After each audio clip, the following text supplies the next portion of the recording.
being in Cleveland sucks. Nah, super trash. Who was it? I think it was Joakim Noah who said that shit in the press conference at one time. He was like, "Who says I want to go to Cleveland?" Yeah, listen, it's crazy because like having to hide your side chick in a small town is nuts. Because like, yo, if you fly your side chick out to All-Star Weekend in Los Angeles, plenty of places to hide. Don't wear the wrong hat. Throw in South Central. Shit, that's it. Cool. But in Cleveland, everybody's staying in the same 2 hotels. Everybody's staying in the same 2 hotels, and there's probably one Airbnb that Tiger's hanging out in. That's it. That's crazy. That's about That's it. crazy. I think the All-Star Weekend is going to be valid this year. No, it's in Cleveland. Well, I know with the Oh, you mean like geographically, I know it's not. But I mean just in general, because I think Harden's not playing either now. Nope. Because KD's not playing. KD's not playing. Harden's not playing. I'm not gonna lie. I haven't actually cared about the game. I want to hear like I've been interested in everything outside of games since Meek beat up Safari on the Strip.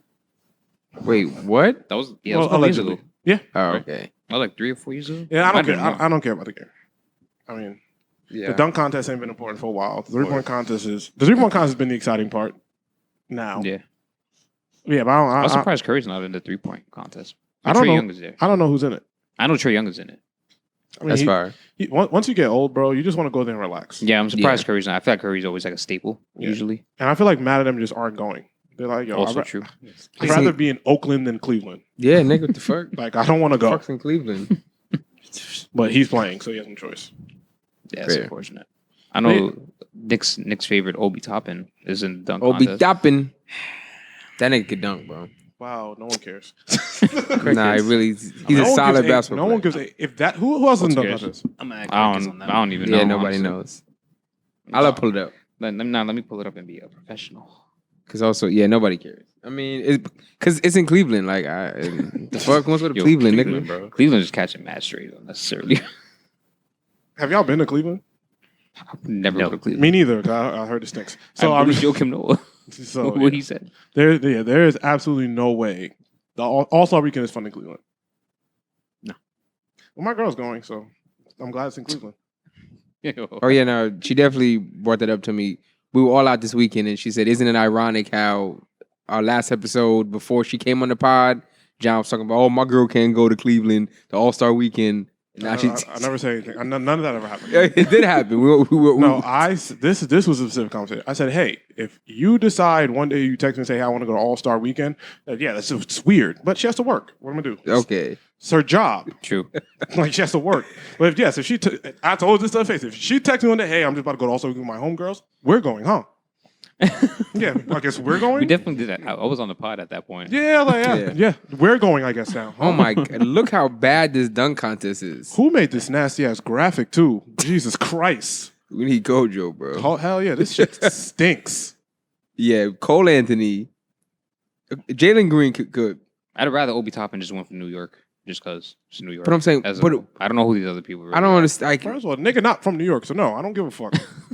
Get the niggas out of here like, no. You know Yeah. who should be there? Fucking John Morant. Yeah, he's too like cool. He's too like important. yeah, it's Important people don't do that.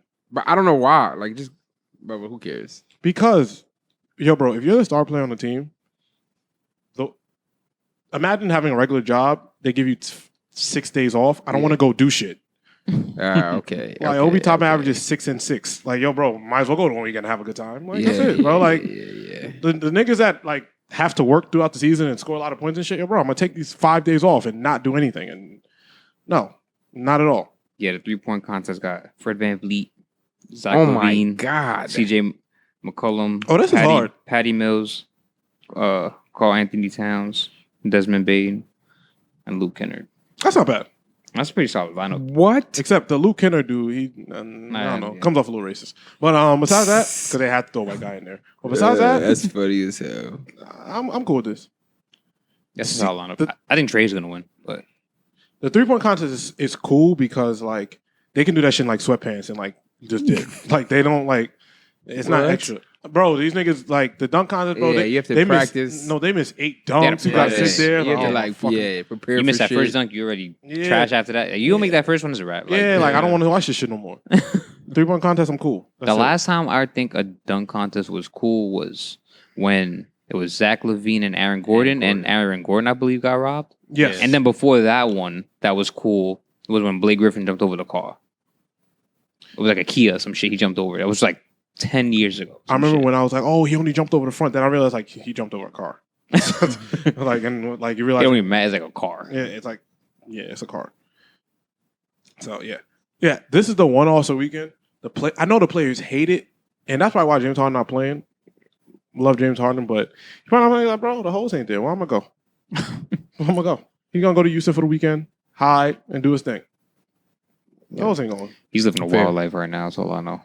I mean, we'll get to that. Yeah. Nothing else? Yeah, I got nothing else on All-Star Weekend? We can start? Yeah, we can start. Please. Intro. All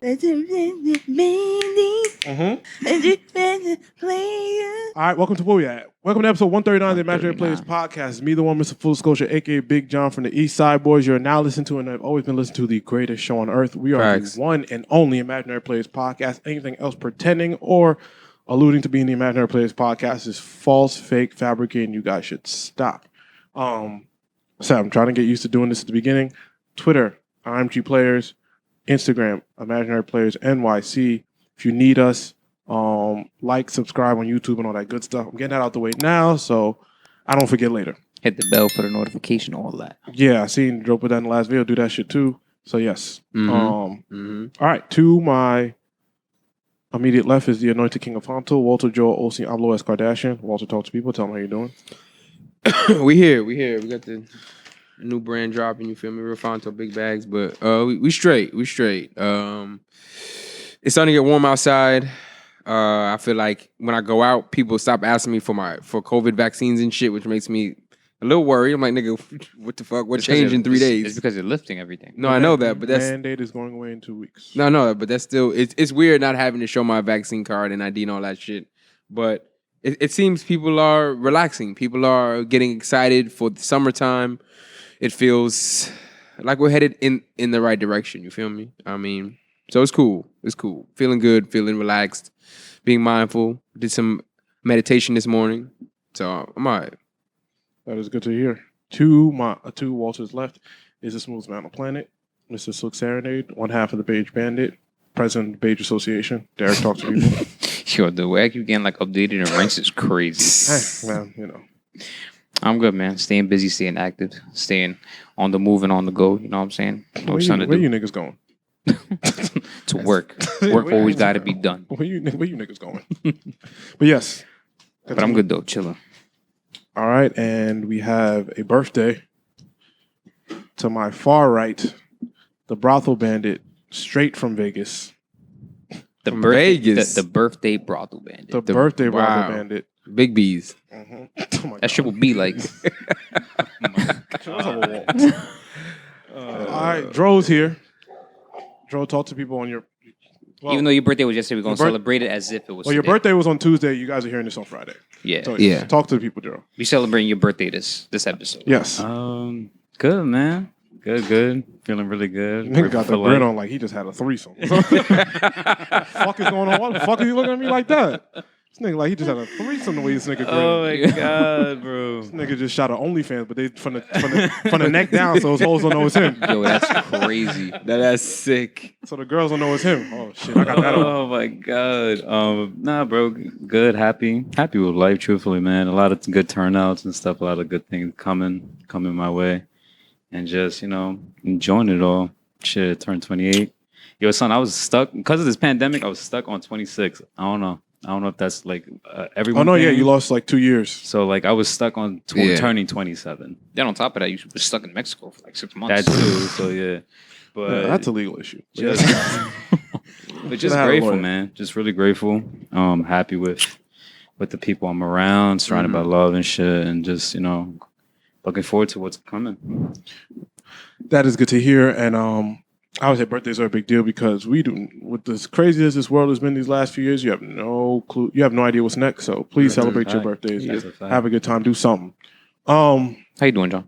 Yeah, I can't complain. Blessed and black. As always. There's nothing for me to complain about. What did I want to start with?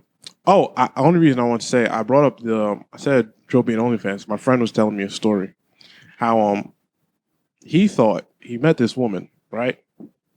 I know it's a little off tangent, not how we usually start, but he met this woman. She shot OnlyFans content, and she was looking for large black men to shoot OnlyFans content with. That was her description. Yep, exactly, word for word. That's a requirement. That's like when I guess hiring. Big and black. Yep. Pause. And she is a white woman, so it was racist. That's racist, right? I mean, hey, well, I didn't do it. So. Is it racist or is it preference when it comes to that specific job? If you think I'm about to answer that question on YouTube, No. you have me fucked up. I'm asking. I don't have the answer. Because it's OnlyFans content, so that's different than it was a regular job. It's not a regular job. If it's a 9 to 5, like a 9 to 5 in a cubicle, like that's racist. Yeah, you know what I'm saying. But like if that's like your preference with content you're shooting, is it still racist? I just think it's a very interesting question to bring up. I feel you want to take this one since you feel him? I Let's just go. think It's an interesting question. you have to word it a little more gracefully. Mm-hmm. Of course, Especially during this Of month. course, Yeah, 100%. yeah. You can't. Especially being a white woman at that. That's what I'm saying. Yes. So you have to be like Yeah. subtle with it. Yeah, That's- yeah. You I feel feel me? Well, she said she wanted a big black dude. So, So, okay. that's how that went. So Oh, he said, "Dope, cool. I think you met her in the club. You know, they had a nice shot. Oh, can you use my OnlyFans? Cool, whatever." He has a girl. I mean, he has a girl, but he's like, "Yo, she'll never know. Like, she don't know this random white woman, whatever the case may be." sick. Not the evidence on camera. But you know, I know it's racist because you know when they make you put the mask on in the Yeah. video. So he was No, I don't. I don't know. The Pooh Shiesty mask. You're right. Look, Dro knows. We've all done that before, right? A Pooh Shiesty mask during Birthday brothel bandit. Back at it I don't put again. nothing on. I don't want to get talking about. I'm past Walt saying we've all done that. Before. Word like the fucking. Like, let's That's what I said. rewind I that. don't know what y'all Let's talking rewind about. that real quick. But proceed with your story. No, so Yes. he ends up obviously doing it with the mask on. Cool. He's like, "Yo, my girl will never know. I'm in a mask, whatever the case may be. Cool. And my girl don't be on OnlyFans." You know, he's thinking he's so far removed from it. Long story short, one of his other homeboys, I guess, noticed his leg tattoo. He had a very distinct leg tattoo. Yeah. Yo, your man's Point watching some girls Sick. on It's his yo, hands bro. and noticing your leg tattoo. This is why I had to tell the story because it's one of the sickest things I've ever. So his man was There's like, mad shit wrong with this story. But his man was watching this, happened to be watching this girl's OnlyFans. Yeah. Texted him, was like, "Yo, bro, I seen you. Yo, this is your tattoo. And other niggas got this tattoo." He's like, why you even do that? Like, Yeah, like why why you just as leave him? it? Like, why you even do that? Like how you find the courage to be like, "Yo, bro, I was watching this OnlyFans and I saw your leg tattoo in this video." he's acting like, "Bro, this ain't got the same leg tattoo." So he's like, "Yo, bro, this is you for real?" Woo. And then his girl goes to his phone, and boom, that's how he got caught. So I tell y'all, listen, when it's meant to happen, it's meant to happen. All right, the universe done caught your ass because that is probably the one thing where you think you're messing with a random girl on OnlyFans and getting a little 10% cut. Yeah, no, that's. But you sign your own death wish doing that too. Yeah. When it's like recorded, You're like bugging. Bro, And if you know you have tattoos, like you know what I'm saying, like that's crazy. Like you just waiting for it to happen to you. Like that's crazy. Yeah, but what's the chances of that actually happening? Like 4%. of all It's just nuts. It really is one of the most coincidental things. of all the Twitter. Well, that young man was a poor statistic that day. Yeah, bro. Like In that 4%. But yeah, So I unfortunate. wanted to share that story. And the gentlemen, be careful out there. When it is your time to get caught, it is your time. Be careful in these streets. You're Hide not your invincible. tattoos. And don't be partaking in OnlyFans like nonsense. That is true. I mean, yeah, that is true. That is true. All right, but let's get to our normal routine now. Walt, can you scroll up a little bit? yes, sir. All right. I'm going to save the first one because that'll be a long conversation. All right, so let's get to Coachella is proceeding with no COVID-related restrictions. Y'all don't know what that means. No mandate, no testing required, nothing. Crazy. Obviously, this tells me, They don't because give a Coachella is a big business, it tells me, and, Yeah. I've been telling y'all this in private for a while, that I know that the mandate's going up because of how the businesses have been moving. Coachella, that probably also means no testing for domestic flights. All that stuff is coming, right? Okay. That's all coming soon in the near future. The COVID restrictions are being lifted. The mask mandate has already been lifted in New York City for the most part. It's very weird because it's like in the city, but not as a state. It's very like technical how they are It's, handling it. It's pretty much you choose how you want to handle it. Yeah, I mean, you choose how you want to handle it.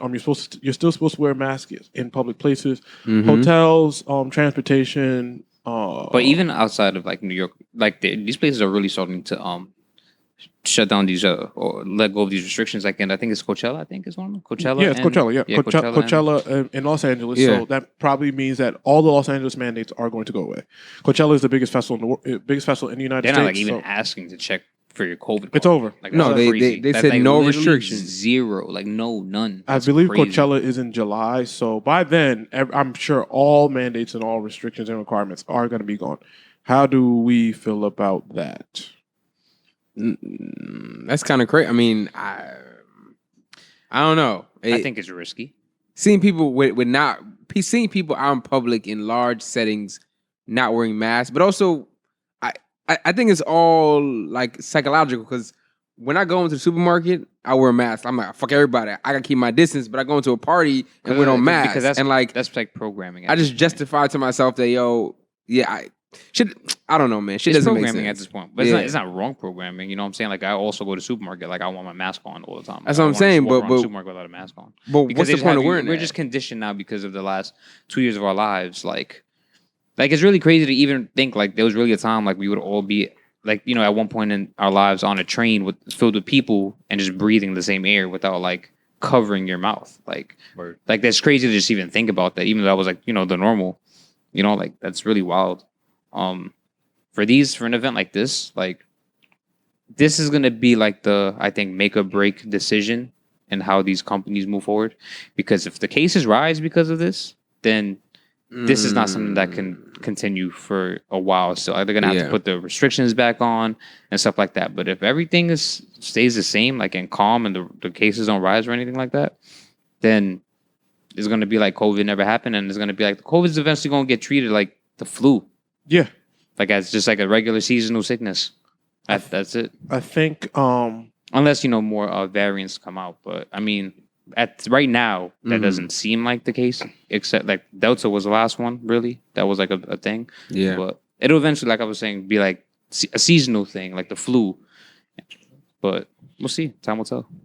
I mean, it seems like because the surge that we had during the holidays of Omicron, whatever. I think because that being the most contagious one of all, and everybody getting it, I think it changed a lot. Because I feel like once people got it, they're like, "Fuck it, I already got it." And especially if I already got it and I'm vaccinated, people are probably like, "You know what? Fuck it. Why the hell am I tripping now?" Like, especially when people who were vaccinated and caught it wasn't really doing much. Like I know some people unfortunately was doing a lot. Oh, no, through yeah. this time. But I know also heard cases of people who caught it like twice and like they said, "Oh, nah, I just got like a little headache or whatever." And that's it. I had to sneeze and that's Yeah, it. like that's So that's I crazy. think now that we're at the point, because like I said, you go to any store, the at-home tests are fucking in abundance now. Yeah. Yeah, I don't know if I mentioned that on the pod. I believe that you signing up to get the 4-pack of them for free. I think with U.S. Postal Service, yes. yeah. I received mine already, and my mom's received hers like in the other crib. But like they free test. I don't know how accurate they are. At this point, but Yeah, but people are just not as worried anymore. People aren't as worried anymore, and at this point, I've seen a lot of conversation about it, and I'm kind of on the agreement to like at this point we have to learn to live with it. We have to learn to live with it. That's just what it is. Like we can't keep stopping day-to-day lives with this. I mean, that's just my personal opinion. It's only John's opinion. Like I said, I've been vaccinated. So I was one of the first batch, but I'm still at the point where I'm like, I think at this point we just gotta learn to live with it. Be as careful as you can, but I don't think stopping our day-to-day is helping anymore. I think it's almost been 3 years now. At this point, we're living with it. We're going to do what we do now. I think people are like, wait, this is the lowest people have even been tested in the last 2 years. People aren't even getting tested anymore. Yeah. So, I think that. Do I think Coachella, I think the festival hosts how many thousand people? A lot. Should just ignore it. I don't know about all that, but I think an event. I'm not mad at it. I think an event like Coachella and like big large concerts, I think should still have not restrictions, but like still have safety some precautions. Procedures. Like if it's like regular establishments, like maybe like food places and stuff, like that's cool. Like if you're gonna restrict that, all right, that's fine. Oh But, my like, god! but if you're 250. if you're gonna have an event that has 250,000 people, like I think y'all should take some type of safety precaution. 100%. Bro, at least check a nigga temperature. Like, Yeah, like do at the very get a yeah. thermometer, my Like, nigga. do That's it. something. Do At least. something. That's Yeah. potentially a super spreader, bro. Yeah, like Yeah. let's not now just go into it like nothing ever happened. Like Yeah, because just 2 months ago, exactly. everything was on the rise again, as if it was the Everything. first time. Right. You know what I'm saying? Like Omnicron really like was going crazy around Christmas time. Yeah. I don't know. No, it's crazy. And they like released a statement saying like y'all niggas on your own, bro. Like if y'all come here, it's shit on you. So I feel like this is gonna be the trend for these larger events where they put a asterisk at the bottom saying we hold no responsibility. Y'all niggas come and die if y'all want to. Like I'm like that's I don't crazy know. what people do for money, but then again, it's not. Yeah. You know. Yeah, I just to do nothing to me is kind of wild. Like at least fake check a nigga vaccine card. Just Like have some type of safety precaution. yeah. But we'll see how this plays out. You know, hopefully, it doesn't negatively. Yeah, I think at this point everyone's on this. I think a lot of places too are just following New York's lead. Everybody knows New York is about to lift the mandate. So once they're like, okay, well, you know what, fuck it, we're back where we need to be. And like I said, I think we do. Obviously, we're at the point where we have to learn to live with it. I agree with that. That's where we're at. But at the same time, not even checking a nigga temperature. Damn, you want me to walk in with a fever? Like, come on now. You know what I mean? It's So, tough. but in terms of the mandates at this point, if people are going to get vaccinated, they would have by now. And the shit ain't going to change. That's what it is. If you're going to get vaccinated, you're going to get vaccinated. If you weren't, you weren't. Vaccination is simply a choice. Hey, I'm comfortable doing it. Somebody's not. That's what it is. If they were going to do it, they're going to do it. If they weren't, they weren't. At this point, we tried the mandate thing. We have a high enough vaccination rate that's like, okay, people aren't vaccinated at this point. They're never going to be. So at this point, you might as well lift the Band-Aid. You know what I mean? So that's where I'm at with that. Where do we want to go from here? The Winter Olympics. I don't know much about them. Yeah, I ain't watching a goddamn thing. Yeah, no, it's Olympics are racist, too. Isn't bobsledding? Yep. Winter Olympics? The Jamaican bobsledding team They made it. made it the Olympics for the first time in like X amount of years. Wait, So- hold on. They don't be in the Olympics. I thought they'd be in the Olympics every year. No. The Not bobsledding team from Jamaica? Well, I thought the point of the Olympics is to be inclusive to the competition. Yeah, but you have to compete yeah, you gotta and be the top 3 people or top Wait, hold 10 on. people. Too. So why I be seeing every commercial with Cool Runnings looking like Cool Runnings and shit? Because that's a movie, John. I know it's a move, but I'm saying they don't make it every year? But No, Olympics are also bro. racist, I thought they were like the so- best team ever. No, but that's why they That's made the racist. movie because That's they. fucking racist. It's not racist. I don't care. That's It's racist. not racist. Well, the and I'm Olympics taking a is racist. stand. Everything is racist, yes, but I'm saying the Jamaican bobsledding team. No, but like the Olympics is like noticeably racist. Like if we were going to talk about the Olympics, even though I don't really know shit about the fucking Winter Olympics, I don't give a fuck about the Olympics. Interesting thing to talk about would be how Sha'Carri Richardson was not allowed to compete because of testing positive for marijuana. But I think some white chick just tested positive also, but they allowed her to compete. A Russian figure skater. I wish I had more information. No, but right I here. don't. A Russian figure skater is cleared to compete in the Olympics despite failing a drug test. Yeah, it's crazy. And that's the whole article. They didn't give a reason, nothing. They just said, fuck Nah, it. she white. That's her reason. That's it. But also, too, she Russian, and you ain't want to follow him. Chill out. Like, The Olympics don't want those problems. that's a fact. Man, they don't want them problems, bro. With Putin? Nah, you got it, bro. She good. Sha'Carri, sit down somewhere. Chill out. That's crazy. That's crazy to who, nigga? Whatever them niggas say, yo, y'all got it. Yeah. Fuck the Olympics, though, to be Yeah, honest. nah, it's- For the most part. Yeah, I mean, listen. In terms of that happening, I wish I knew more. I wish there was just more detail. Is there anything specific? Is like did the girl just test positive for marijuana and No, they ignored it too? It went to a court case, and it says that that the court claimed that the teenager skater should be allowed to compete under the circumstances deemed exceptional circumstances because she's a minor. She's a protected person. So that's their reasoning for letting this woman. Her name is Because she's a minor. Kamila Valieva. She failed a drug test, but is able to compete in the Olympics. And the court's ruling decision is because she's a minor, so she's separated from the actual norm that should She must happen. have had one good ass lawyer. I tell you. Can't trust the Kamala. Facts. Jesus. First of all, no, I don't deem that. No, fuck that. I'm Team Kamala. You should think twice before just saying that. Nigga on his own on that one. I tell you. It is what it is. I don't. First, I'm It's not just so surprised. annoying how like blatantly racist, like brands and I don't know, the Olympics isn't a brand, it's a fucking it's a business. Like how just racist they are towards It's like the both. black community. Like it's so fucking crazy. Yeah. Like especially in a day and age that's so sensitive, they still don't give a fuck. You know what I'm saying? Like Yeah, that's what a race is. They don't give a fuck, bro. yeah. But it is also impressive that her lawyers were able to pull that off. Mm-hmm. Like, I'm thinking about, she's a minor, she can't make her own decisions, so she probably.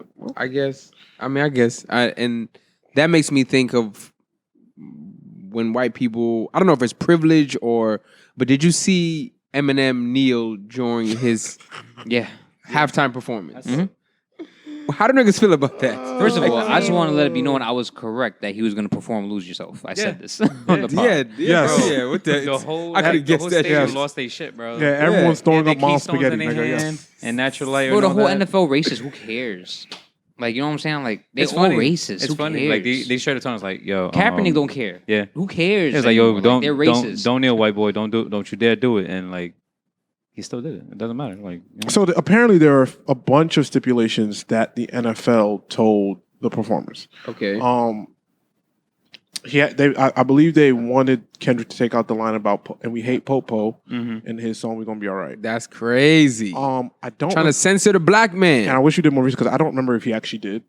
Because I think Eminem had told them he wanted to kneel and they said no and he did it anyway. And then they had like a cover up when after that they were like, oh yeah, nah. They said that they said, oh no, he was doing this in rehearsal, so they were fine with it, as if they were trying to like cover up some shit. I don't know, like trying to cover that save face for them. For what I believe, they said that he was doing it in memoriam of Tupac. I don't. They should just had a hologram. Sure. they should definitely have. Yeah. A Tupac hologram? Why not? They Why did not? at Coachella. That's and kind of and it was weird. And they got the bread. No, Yeah, it but looked it's- good. That was weird. Yeah, Don't bring people back from the dead to perform. I'm good on that. to make your Yeah. party Well, money. yeah. Like, what the- never want to see anybody dead perform. I'm good. I will go watch a YouTube video. You nigga, I do not want to see digital Tupac. He's dead. That would be a fire name for like a SoundCloud rapper. But keep going. Yeah, I super agree. Super agree. Yeah, I am cool on bringing niggas back from the dead. But I am cool on that shit. You niggas can have that. And at the same time, Eminem kneeling is not Nah. word breaking. yeah. I mean, I don't. For me, I can only speak for myself. That Yeah. does nothing. For I me. was Eminem more just kneeling. I was more like, stunned at the fact that they allow crip walking. That was the highlight for me. I was Yeah, very bro, excited, like- and I was Yeah. very glad to hear Snoop Dogg yell "Crip" on national television. Word. I was Like very on national TV, bro. From what I heard, they told him not to bring his blue bandana, so he just wore a whole blue outfit. the whole fit, The which whole is fit. his whole fashion. And line. I didn't even know he had a appreciate that whole the fashion line. bandana on the fit was only on the left side. It's pretty. Yeah. If you I notice mean, it, listen. it's a detail. Listen, That's why black people can't have nothing, bro. Niggas broke all the rules. Nigga, Snoop Dogg was smoking weed as the belt came. I'm like, yo, nigga, you couldn't smoke weed in the tunnel. Like, what the fuck? yo, next year they're gonna have Ariana Grande perform. I swear to God. Niggas ruin everything, bro. They're gonna have a game in Minnesota and Ariana Grande gonna sing her whole hit collection with no friends. The next nigga's gonna be Jaden Smith because like the fuck. He's the safest nigga. But no, but I wasn't hating on the point. I didn't care. But after watching it was really good. I really did enjoy hell it. yeah. I did enjoy it. Mary was great. She was. Dre was great. And seeing all the community kind of, the Drake was there in the stands. Hove, LeBron, everybody Yo, that rallying might have around been like Los the Angeles. most celebrity packed. Stars. There was a star studded. That was a star-studded. Like that. I think that is the epitome of a star-studded event. I don't think I've ever seen any event have that many stars. Yeah, that was Beyonce, there. And they were all Hov. next to each other. Yeah, Because it was Beyonce in Hov, LA, bro. Drake. Yeah, LA's the Megan hub of was that. there. Cardi was there. Everybody Offset was was there. there. Everyone. Bobby. J-Lo, Ben Affleck. There's Quavo. mad fucking people. Matt Quavo. Damon. Like, yo, for Yeah. everyone. Anybody that was anyone was there, and it was cool to see. Doja Cat. Shout out The Doja Weeknd? Cat. Yeah. Yeah, it was cool to see, and it was cool to see them like just generally hang out with each other and not be bothered. And that's the good thing about being in Los Angeles. People don't. Well, I'd say LA and New York are the two places where people don't really bother you. Like they're not starstruck too much because they see stars all the time. Yeah. Which is why a lot of celebrities live in these two places, New York or LA, because they're not passing out when they see you usually, and it's probably annoying. Mm-hmm. But yeah, it was dope. I know Hove organized the halftime show, so it was cool. It was cool. That was cool. I enjoyed it. It was way better than I thought it was gonna be. It sounded 50 good. was there. 50 did hang upside down. I wish he didn't have the chain on because he looked like he was about to pass out. But yeah, yeah. I definitely wanted to touch on that. First of all, I saw you wanted to. Might as well do an announcement. We were talking about that. that's what I'm saying. We here now. Yeah. Shout out to everybody in New York. The G Unit tank tops and headbands, sweatbands sales skyrocketed from there. So I hope summer 2022, I see mad niggas wearing G Unit. They still make G Unit fits. They do now. They sell it on. He sells it on his market. website. I checked it out. Overpriced though, but I'm saying shout out to 50. Everyone was making fun of this nigga, calling him fat. Like, did anybody see that shit? No, I saw him. I saw people talking. Well, people who didn't know because they're uneducated and young and shit. They were like, "Why is he hanging upside down?" Which is like, damn, like. My mom did say he was suffocating. He looked like Mom he was mom said they looked like he was. They inflated him. Yeah, nah. He did look a little inflated. I'm not But he's old now. What the Also hell? true. But why wear a tank top? Why would you? Because it's nostalgic. It was that or he was shirtless in a video. He was shirtless. Yeah, he gives a tank top here, bro. We wasn't trying to see that. On national TV. That's fair. But it wouldn't look this bad if he didn't have the chain. The chain. I'm like, yo, bro, you are choking yourself, literally. Yeah, bro. It's Like- insane.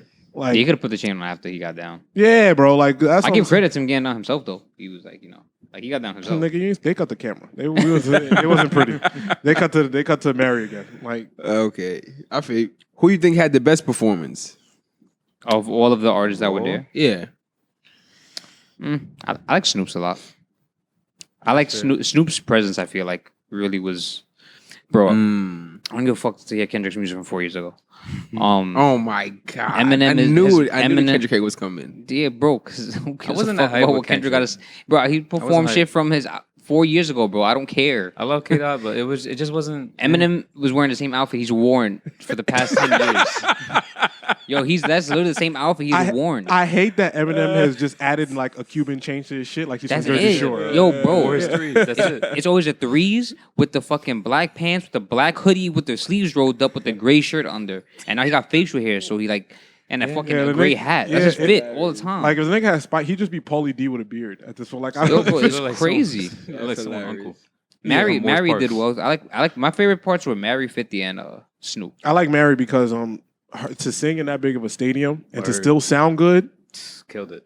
Yeah, so I like Mary because I want still to say, sound as good. I as want she to say did. Mary and Snoop's. Yeah, but I enjoyed it. The She crip was- walking was very was my favorite part of the whole thing. A whole bunch of I mean, on national television. come on, man. So yeah. Dre just looked like he. I don't know. Dre always dressed like Morpheus. I don't know what's up with that, man. Dre also Yo, what's Dre really and crazy? Eminem is Morpheus and Neo. Yo, you know what's really bro. crazy? It's like, yo, Dre also just like M always wears the same fucking Like, it's outfit. the same- It's like, the same, I understand. same Don't get me all wrong, black like, you're sweatshirt red. and just like Don't get me- pants. Like, It's don't get me like, wrong, you're rich but I and mean, shit. when you got all that money, I mean, you can Yeah. do when he whatever you want. when he switched to the piano, that was fire too. Yes. Mhm. That was dope. That was, yeah, I Oh, give it shout out to him. Anderson .Paak. He was on the drums. He I was thought on that the drums. I thought that was Oh, really yeah. cool. That was dope. That was I thought it was dope. cool, like a little Easter egg. Like that was dope. Nigga called a human being an Easter egg, but It was. he's from the West, so yeah, it's cool. no, Yeah. but like it's cool. Like you Yeah. know, it's just cool. Like nah, if you it was don't know, dope. and if you know who he is, seeing it is It was cool. dope. A lot of people don't like knowing. and I just wish they would have did more of a tribute to the people that we lost from LA. I wish Like I was Kobe and expecting some Nipsey. type of Nipsey tribute. Kobe Yeah, and it personally. was Nipsey. fire. But beyond that, that's the only thing I say was missing. Like to tribute Kobe and Yeah. Nipsey because they are Los Angeles. Of course. You know that I would have liked to see, but you know I'm sure I was waiting for it honestly, but I it just, sucks that they didn't do it. Yeah. But you know, they probably are maybe caught up in the planning and all that other stuff. But I do want to.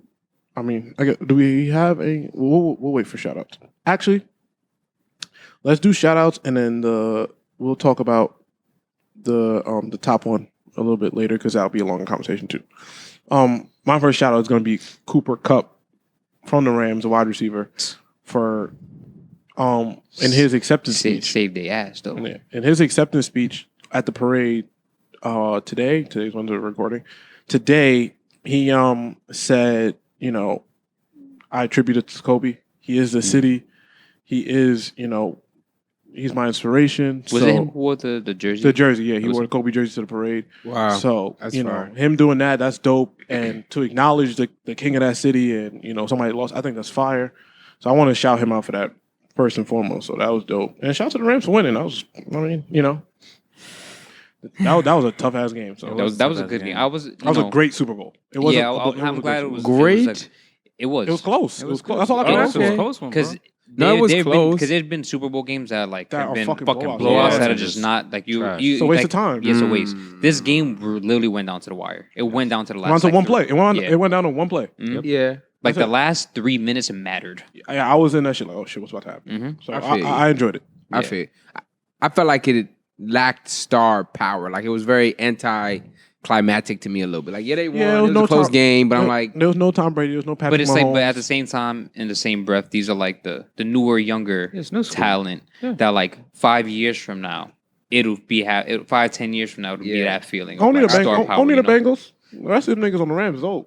Aaron Donald, Matthew Stafford. Bengals is It's all unfortunate fresh blood. OBJ, you know, that what happened to him Yeah, in he the fucking beginning got of the hurt game. again, but he had a great but- game before. And I'm that. glad he I'm did. glad he got a ring. He He got deserves his it. touchdown in the Yeah. Super Bowl, and he got his ring. Yeah. I'm glad for the short amount of time he was in that game. Like it He mattered. did it. Yeah, he did a made good job. difference. Yeah, like it was literally a difference maker for that game. All right. More shout outs. Let's get to it.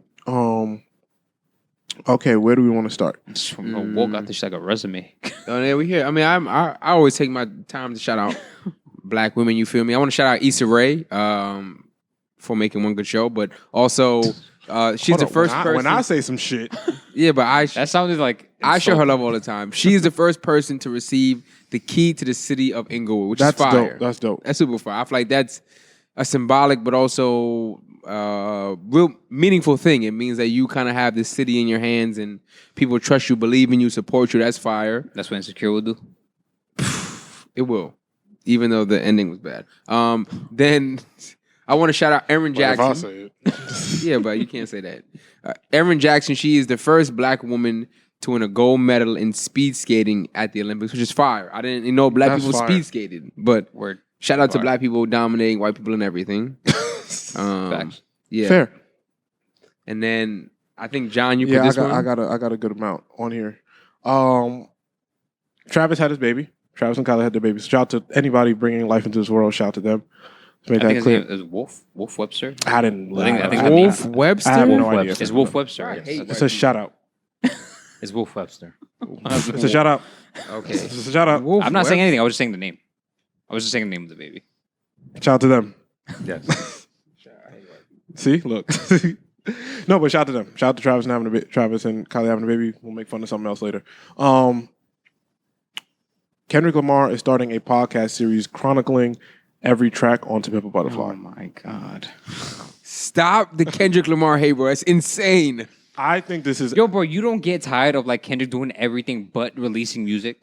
I can relate to that, number one. And two, no, like that's Like, why are you releasing a podcast series about your album from like 7 years ago, bro? Like, yo, everything he's doing is about older albums. Like, yo, Yes. do something. And you ever seen the meme of like the person with a stick just poking something? Like, just do something? Like, that's Kendrick, bro. Like, why are you doing everything with your older shit? You win one Pulitzer Prize and like that's it. You're out the rap game. you are Like, what's wrong with the rap crazy. game, bro. No, I'm not. You Kendrick are, is. bro. Kendrick is.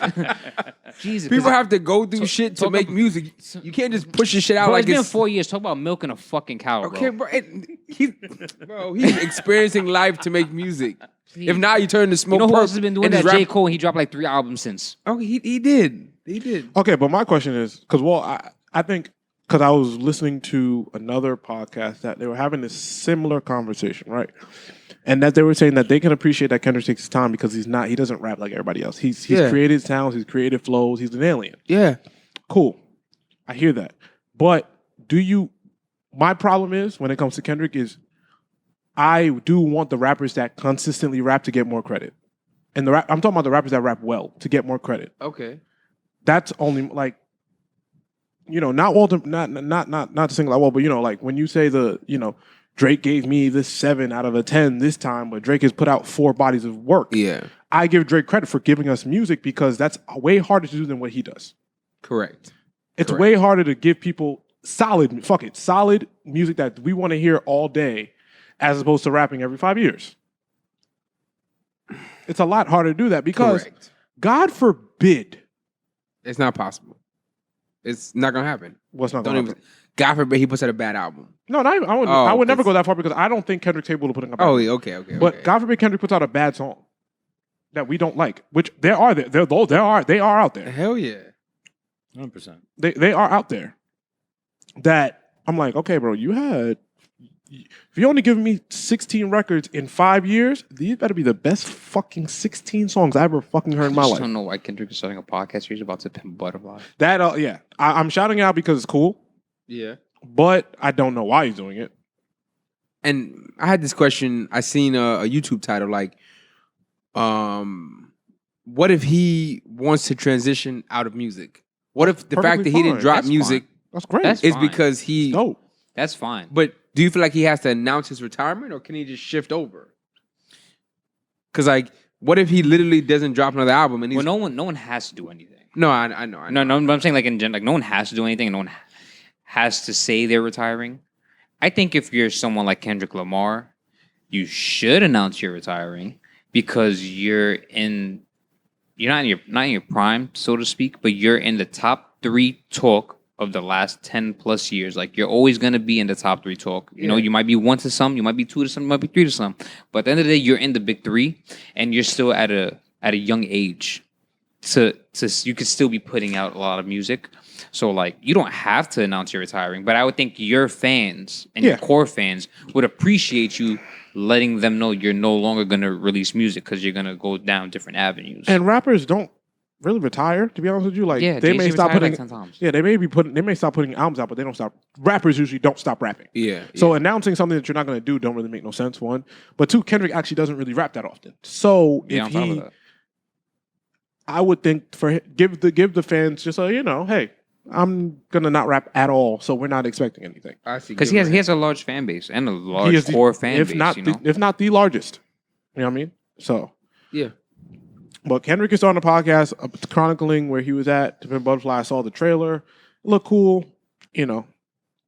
Anytime I get to hear Kendrick, who I think is a genius and he's one of them alien rappers, speak, I'm interested though. Yeah. I'm interested to see where his head's at. I'm interested to see where his mind's at. Like I said, I enjoy rappers that rap though. So in terms of, I'm not going to take credit away from the guys that rap all the time and rap well all the time. Mm-hmm. You know what I mean? Until Kendrick raps, Kendrick is not going to be number 1. But Kendrick could drop an album tomorrow. He'll be number 1 tomorrow because if he raps really well. That's what I'm saying. Well, yeah, but he can do that because he's Kendrick Lamar. Yeah. But the guys that are consistently rapping, the J. Cole, who keeps rapping and keeps giving out amazing verses, we can't take credit. Kendrick Lamar has to put out a perfect album for him to be over J. Cole right now. It has to be perfect. Yeah. It has to be the best rapping I've ever heard because J. Cole has not stopped rapping well for a year and some change now. And it wouldn't be fair for us to take that away from J. Cole for a nigga that doesn't rap that much. Yeah. It's that simple. It's not fair because J. Cole's rapping better than anybody on the planet. And for a nigga to come here and rap every 5 years, it's not fair. To J. Cole. Not Kendrick. Okay. Not in the okay. Yeah, it's not fair to J. Cole because J. Cole's been consistently rapping the last 2 years. Yeah. Better than everyone. Yeah. That's always my gripe. You can't just come here as good as you are. Can't come here just rap and not. Yeah, he'd have to be through the roof for him to be the best rapper out right now. But that's beyond the point. I feel. All right. So podcast, cool. But shout out to Kendrick Lamar for starting a podcast. And then I think. I got shout out. Remy Ma is starting I don't know if it's an all-female battle card specifically or a battle league, Chrome 23. I don't know when the battles are dropping. I'm starting to see face-offs. Is this separate from URL? Yes. So I saw her on it's a TMZ. league, it's a battle league, yeah. TMZ advertising it as well. So that's a great sponsorship. But shout out to Remy Ma starting an all-female battle league, Chrome 23. That's dope. Battle rap. I love battle rap. Battle rap. I listen, man. If there's just any chance of it for gaining spotlight, it's a plus and a positive. That's why I appreciate how Drake and Caffeine's partnered up with URL, and how Drake, put a whole card together himself. I thought that was really cool. Yeah, battle rap is becoming very mainstream now, so I'm glad to see it. I'm glad to see it's getting noticed more because if you really think about it, these are some of the most talented people on the planet. To remember, raps with no beat for 3 rounds. They nice, bro. Yeah, Yo, and they be really good. Nice. Yeah. This is the purest element of the sport. So, shout out to Remy, man, because there is Queen of the Ring, who is a female battle league, but to see somebody as big as Remy Ma To push it out is the big deal. So, I want to shout out to Remy. So that's all I got. That's all we got for shout outs. Unless you got something else. No. Nothing. No. All right. What's next? Where we at? White people wild. White people wilding. White people wilding. Yeah. White people wilding. I'm gonna make that into like a sound for the. Yeah, 100%. We're working on bringing sound bites or samples to the podcast. So that's one of them. Everything here elevating your. Yeah, facts. But now I just saw this and it made me think. Just some backstory. There was a substitute teacher in a school in Michigan, and the student got up and did take the microphone from the teacher. And what the fuck? Yeah, okay, but her response on the microphone in front of the auditorium is, "Y'all get your cotton picking hands off my microphone." I might have kicked. Why is this not the first time we've heard a story of a teacher saying some shit like this? Like, this is mad common. Like, I feel like we've even spoke about it on the podcast. But I'm like, how do you handle that as the kid? Like, in that situation, what the fuck? The teacher lined. Yeah. Okay. So you gotta. Where is this? I think that's Michigan. There's so much Yeah. going Yeah, on you here. could definitely get a teacher line. And So wait, the I teacher. thought that was Hold on, the the teacher was speaking. appropriate Hold up. The teacher was speaking on the microphone, and the kid went to and say, "Yo, give me that shit." Pull the Kanye. Because I don't know about y'all. That's hella funny. But if I'm a white teacher, Kanye. I'm all right. Maybe I won't say it out loud, but in my head, I'm gonna say, "You little." You know what I mean? No, that's crazy. Oh my God. You know what I'm saying? I might be like, "You little." It was a white teacher? Of course. What black person gonna say that, bro? Me. I mean, they If a little badass I kid mean, came and grabbed a microphone in my hand, yo, give me this little. Yeah. But you know, That's- and you see, but if you was to say it wouldn't be as bad if a white woman probably fucking said it. You know what I'm saying? yeah, okay, I'm not going to front. Let me tell you something. If she said it in her head, I wouldn't be mad. And this is kind of her saying it in her head. She said cotton picking. She said it in her head. It doesn't. yeah, you definitely said nigga. Yeah, in her head, we know what she said. In her head, she called him a little, and I'm not going for the little badass kid. Sit your ass down. Oh my Should have god. loud too in her head. I don't know. Listen, it's white people. I don't know if she's wilding. All right? What? I don't know if she's wilding.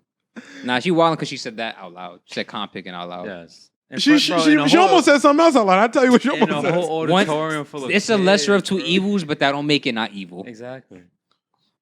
Let me tell you something. If that little kid just left her alone and let her tell her little story. I wonder what the kid said.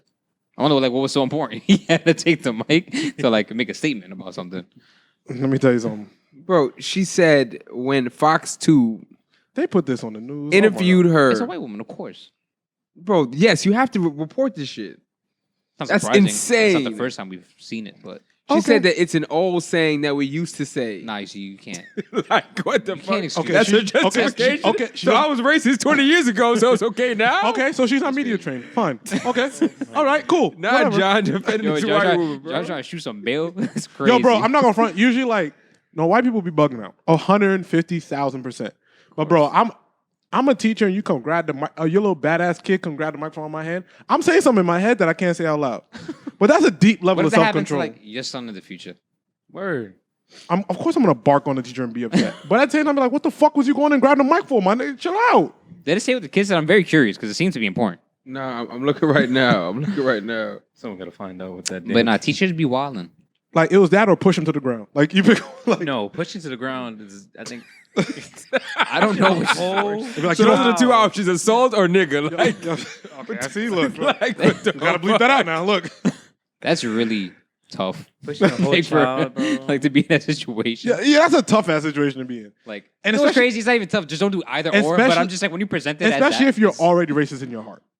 Like if you're looking at it from the side of the she said racist. back in my Oh day, that's my how we used to handle things. It's definitely racist in our, bro. As I read this in real time, it said that the substitute teacher repeated it several times. Oh, nah, she been feeling this about him for a while. Yeah, nah. This is Yeah, this nah. premeditated. Oh, She felt damn. that. She's, Oh, she felt that. she felt that. She was in the mirror, like practicing that shit, Saying bro. cotton picking 3 times in the mirror like Beetlejuice is crazy. Bro, she was in the mirror, like she was like, "You cotton picking." Like, nah, she That's was really laid, crazy. bro. So then, but all that happened to her was that she she can no longer substitute teach in that district, and she won't be hired in that district. Do we feel there should be more repercussions? So she lost her job. Word. Yeah, but she's a substitute teacher. Like, She can move. Yeah, she could just move. Word. that's what I'm I don't saying. think you really So got a choice. But but like, to at that point. what else would you like say to be done to her? Stoned? Like stoned? I said mob. She's a secret racist. I That's said it. yeah. I said mob. So what we mean like an official punishment, Derek? Yeah. But should there be more repercussions when people are blatantly racist? Of nothing- course. no, but nothing I we mean, It's another we the can do? life and No, society we live in, bro. I personally, like I said Should they this be yes? Will they be no? I listen. I've said this before, and we live in a world where shit is not all right. Like we live in a world. This is what it is. Yeah. There are racist people. They're like it just happens. But what are you gonna do? Because we do. They're supposed to, they have their thoughts. If you're not inciting any type of violence, I'm not. And I've been in this space for a little bit where it's like, all right, like I really love podcasting. I really love being able to say what I want. Yeah. And being in a space where We spoke about this, I think, in Yeah, like we did. But the same way you can speak out against white people. Yeah. White people, if they say "fuck you," you little, however they feel, you supposed to. You can't say that to me, but I can say that to you. Yes, it's not right because that's rooted in something else because Yeah. they may hate you as a person, but are they not supposed to say it, or you just don't deal with it? Because if we don't start to change that, then we won't have a reason to stop dealing with big companies, and that's how I feel. Because the same way we were speaking about Spotify, Yeah. how we make the change is stop dealing with them. That's what I'm saying. Is stop dealing with them. But if you forcibly give them repercussions, you're taking away our First Amendment of free speech. And then they have a reason to say, okay, well, you're silencing me. And then you give them a reason. But the power is in our hands. Always. I see. The So- power is always in our hands. I see. So you're saying let the population be the jury. So if you fuck up, there's no legal ramifications, but there'll be like societal impacts if I don't know about all that. Like I said, Okay. if a teacher who you're supposed to be an educator is supposed to be educating young kids, if you Yeah. run around saying nigger, no, you need to be put in jail. Like that should happen. okay. But if a teacher or somebody says something insensitive, Okay. fire her. You can't teach anymore.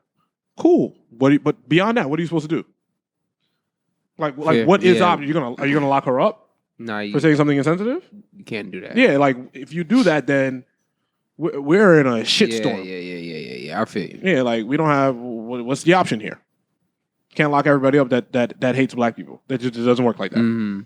That's the whole country will be locked up, including some black people. So here we are. Yeah. Fuck the situation that we're all living in. Yeah, and I think that if you are any type of racist and you decide to take a teaching job, you're evil. Oh, 100%. Because you're just you're, 100% because you just pass it on to the generations. I mean, that's what, truthfully, it's crazy that you said that because most people in Congress their knowledge and the way of life is because they were taught during the 40s, 50s, and 60s. yeah. And that mindset of, you know, certain racial shit and prejudice and all that stuff, which is insane because it's just a perfect example of how generational knowledge passes on. So like he said, you being a teacher and being racist, you're unwillingly teaching, you know, the next generation how to be racist. To be racist, yeah. If you're a teacher and you decide to teach kids to be racist, bro, you're just an evil person. But you can't eliminate every evil person in the world. The world is good and evil. Like it's just what it is. You can't eliminate it. Like it's gonna be there. Yep. Can't get rid of all of them. Like it is what it is. Yeah. But putting them in jail, it's like, bro, like you can't silence people like that. I feel you. It's an ongoing battle that it's Shit got to be for me. I've come to a point in my mind. It's like everything got to be everything all around the board. There has to be racist people. I just don't got to be around you. yeah. There has to be not has to be racist, but there has to be people with conflicting views. I just don't have to be around you if I think it's too egregious. You know what I'm saying? Because I'm in a public speaking space. That I may say something fucking egregious, and I don't want nobody to tell me I can't say shit. Especially because we are a slave to these big companies, unfortunately, because we got to make a living. So you know what I mean? So yeah, that's how I feel. But We know what she wants to say. Feel you. On to pop culture. You little. Get off the mic. That's crazy. You know what she wants to say. All right, shit, there's a lot of shit going on here. All right. There's a lot. No, before we get here, start with the important conversation. Mayor Eric Adams. It's y'all man's. Yeah. Y'all man. It's y'all man's. Because he black and bald. You see? That's No, the problem with didn't niggas. You say see? that. You Nope. see? That's You see? crazy. Yep. You see? Look. Nope. Nope. That's crazy. Nah, it's y'all man's. Just like Biden was y'all man's. Sleepy Joe. Sleepy Joe Reagan. Joe Reagan. Kamala, y'all man's. That's Walt. Nah, yo. That's fair. Yo, son. She a black woman. I need AOC to hurry up. All right, yo. Anyway, Wow. Let's, Backstory. all right. So Mayor Eric Adams. As of what I've seen today, like I said, we record on Wednesdays. You guys are hearing this on a Friday. He is meeting with several drill rappers. I saw Fabio, B Love, and Mano. Well, New York City rappers. New York City rappers in They're not all general. drill rappers.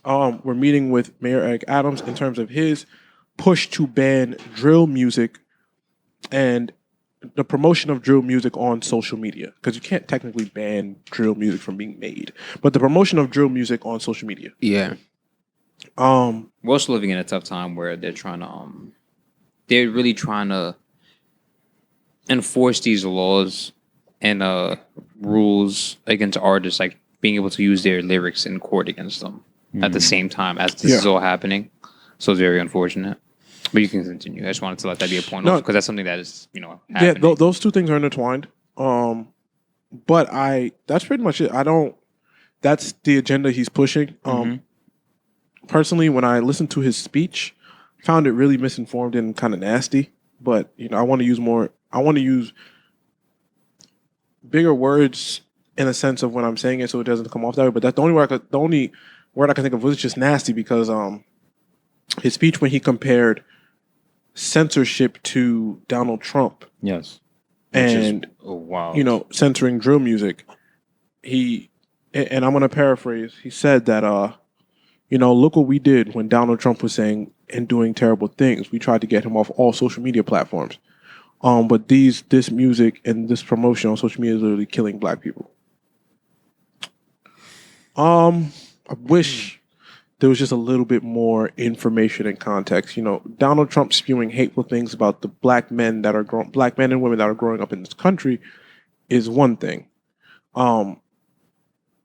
Mayor Eric Adams, I don't know how much time you spend in these neighborhoods. I know you were a former police officer. But I don't know how much time you spend in these neighborhoods. I don't know that you know what these kids are going through. And I don't know that you understand how this works. 100%.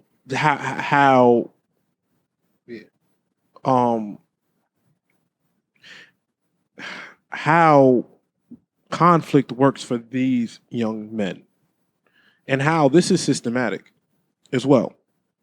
That in these neighborhoods, it's common to grow up without a father. It's common to grow up to be nurtured by money and violence. Yep. So, when you hear everything he said, it sounded like he just didn't have knowledge of what the hell was going on. And, I guess I'll ask y'all, right? How do y'all feel about, number one, drill music, and number two, is there a belief that the drill music is a catalyst for the violence? Because I've had these conversations before, and it is relatively split, in terms of the music causing the violence. And I'll give my opinion because I think I have more of just an understanding what's going on, right? Understand. Yeah. Yeah. I don't rap, so I don't know nothing about this. You said your first question was how do we feel about drill music? I mean, drill. Yeah, let's say it can be one question, right? Yeah. How do we feel about drill music affecting number one the youth, but two, the second question would be inciting the violence. So I guess it would be two questions in one because those are two different things. How it is portrayed to the kids, and how it incites violence. Well, I feel like there's a lot of layers to this as a whole. It's a very Because there's good and there's significant bad question. Yeah. for both. There's pros and cons for both. Pros, it's basically providing money to young artists. Yeah. It's putting young artists on the map. It's an outlet. It's an outlet. It's a way to get the money. You know what I mean? Like it's a career path for some of them. You know what I'm saying? And because drill is so dominant right now, that's an avenue that's they choose to. A lot of people are tapping into now. Yeah, a lot of people are tapped into. TikTok makes it. I think TikTok makes drill music even bigger than what it is, which is crazy because you wouldn't think TikTok would amplify drill music as what it is. Like it wouldn't give it so much. Yeah, but you wouldn't think it would give drill music as a whole so much exposure. But like due to the soundtracks and all that shit and like the mixes and all of that, it's putting it like on a more global map. And it makes artists blow. To put the blame of violence on drill music, I think is a careless cop out. Yes. Personally, first of all, people die regardless of drill music or not. If we're going to talk about the state specific, since that's where the mayor's from and that's what he's like referring to, like, there's many issues wrong with this. There's many issues wrong with the state and the loss of life, and is due to guns and stuff like that and violence, and that to put it on a certain community is kind of insensitive. Also, at the same time, Yeah, because it's trying to find a scapegoat on it. yeah, like Because, we're being serious, really frank. New York violence has always been horrible, bro. And it is what it is. Like, if you're born and raised in New York, you can see it for yourself. But to blame it and throw it on just a specific subgroup of music and genre and the demo it is, and the people who are in it is insane, bro. Like, don't get me wrong. Yes, it does amplify it at a point, but the violence has always been there. Like certain groups and certain people and artists, their locations and their neighborhoods were already beefing before, the drill music was here. Right. Like if the mayor wants to talk about how, and his beliefs that the drill music is connected to like the violence and the growth of it in the city, like you also want to talk about how shitty the NYPD is and how they can't do their job, which also is account for why there's so many guns in the street in the first place, or nonetheless how guns are being provided, which if you really want to get into it, it's all a fucking system, and how the guns are being provided to these people. It's a system. You know what I'm saying? Like it's a system. To just put it all on drill music and drill artists, I just think it's just like it's a careless cop out, like I said. Mm-hmm. You know what I'm saying? Like the music don't kill people. You know what I'm saying? Like people kill people. Correct, but you don't see any correlation between the two at all. Like there is correlation, but it's because also there is no guidance in the community. It's a slippery slope. Okay. Like, don't get me wrong, all these not even major artists, these young kids that are tapping into it, they're young as shit. They have probably no father figure or just anyone, a OG or anything like that. To push them to, because I'm pretty sure you could do drill music, but not promote violence or just like it's a gray area in it. Yeah. But it's just a big cop out. So if drill music promotes violence, does TV shows and movies promote violence? Yeah. Truthfully, exactly. Yeah, that's a great... Yeah, no, and it does. It does. You know what I'm saying? Like it does. But then why are you saying only take off drill music and not these other forms of violence that we are exposed to? I feel you. That is, I see what you're saying. And it's like you're targeting a community, it's or a demo, because it's just the easy thing to do. It's the same thing back in the 80s. Yeah, with 70s and 80s pirate radio with rock. A lot of 9 to 5 people, just citizens in UK and America. Yeah, they were just go happy, go to work, do your thing. Yeah. And then just saw the rebellious act of a whole bunch of teenagers and young adults coming up because of rock music was like the new thing and the scary thing because it's a rebellious and, just thrashing and doing all that kind of stuff. It's the same thing. It's just a different time. Yeah. And there was violence. Now, maybe we really want not killing, but there was violence. But it's always been a cop out to try to Can just anyone throw give it. me insight or an opinion on what it is about drill music that's inciting the violence? Yeah. I mean, I'm not in that world. No, I'm saying but from the outside looking yeah, in. from the outside looking in, for what me, is it about drill music that is the cause of the growth of violence? For me, it's two things. One, it involves fans of music into street shit.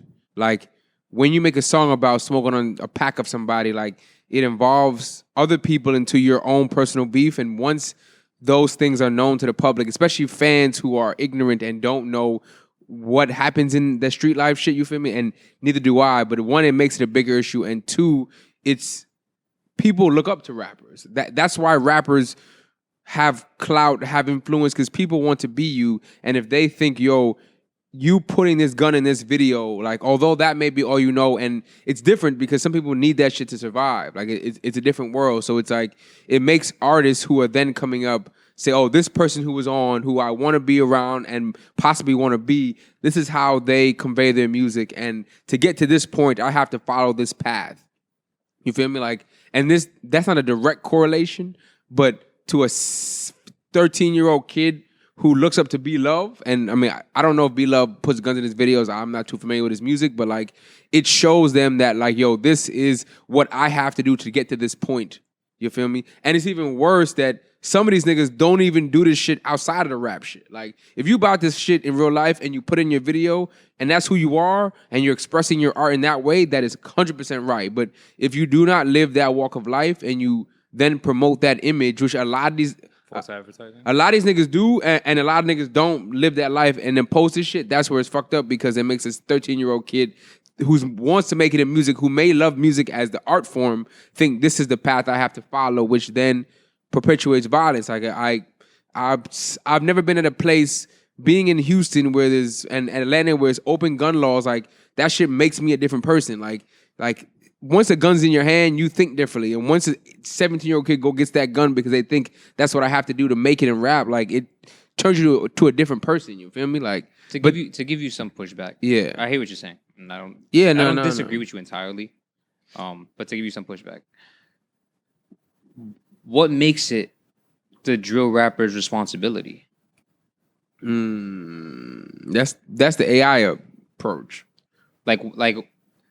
If this is what that person does, like why what makes it their responsibility as to why you shouldn't do something? You know what I'm saying? Why like, you should or shouldn't do anything? Yeah, like, yeah. They like if I go to a bank and shoot the bank up, and I kill 15 people, and then I get locked up, and I say my reason was because I saw the fucking Batman movie, or I saw some other movie, because this actor did it.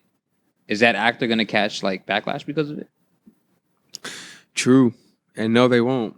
Not at all, because in there it'll be art, but they don't look at this rap shit as art. They look at it as violence. You feel me? So that's a very good point.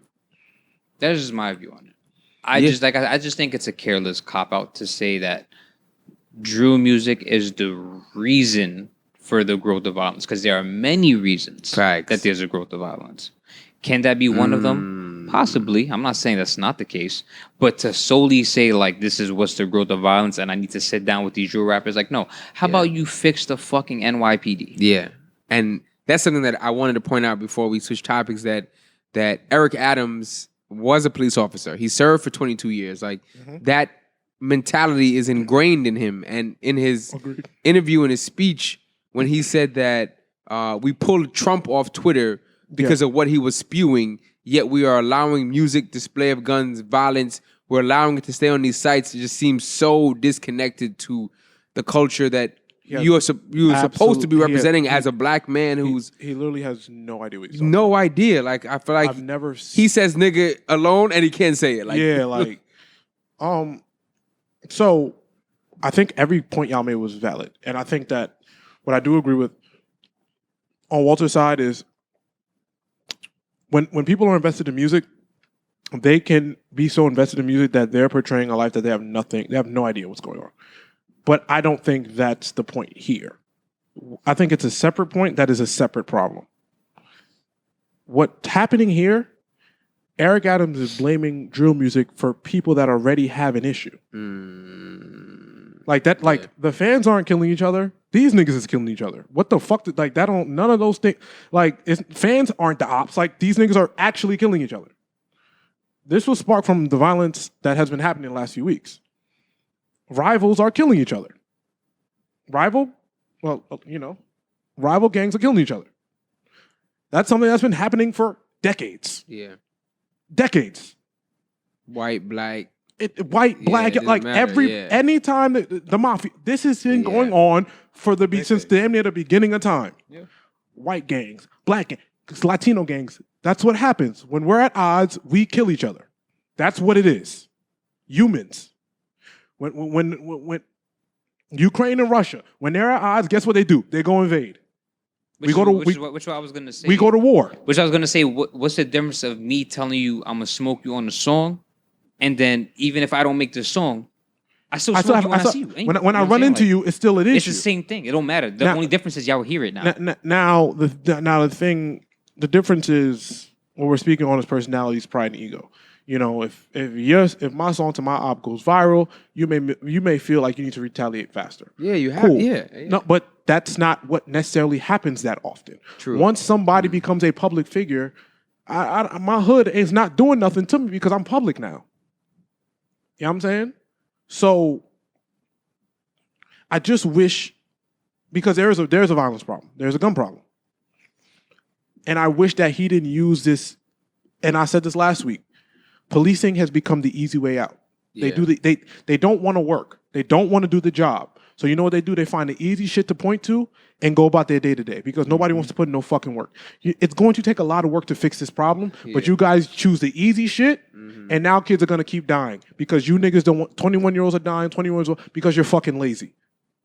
And that's why I be so passionate about lazy shit. This is lazy. There are 19-year-old kids dead. 20-year-old kids fucking dead. You know why? Because the cops don't want to do their fucking job. You know what'll fix the problem? Bringing the gangs together. Sit them down. Let's talk. Let's have a basketball tournament. Let's have niggas just interact with each other. You know what? It's going to cost a little bit more money. It's going to cost too much time. I don't got the overtime. But you know what you're going to do? Yeah. You're going to get on the podium. You're going to do your little easy speech about the violence when, in reality, listen, Fabi don't even live in fucking Brooklyn no more. Reality.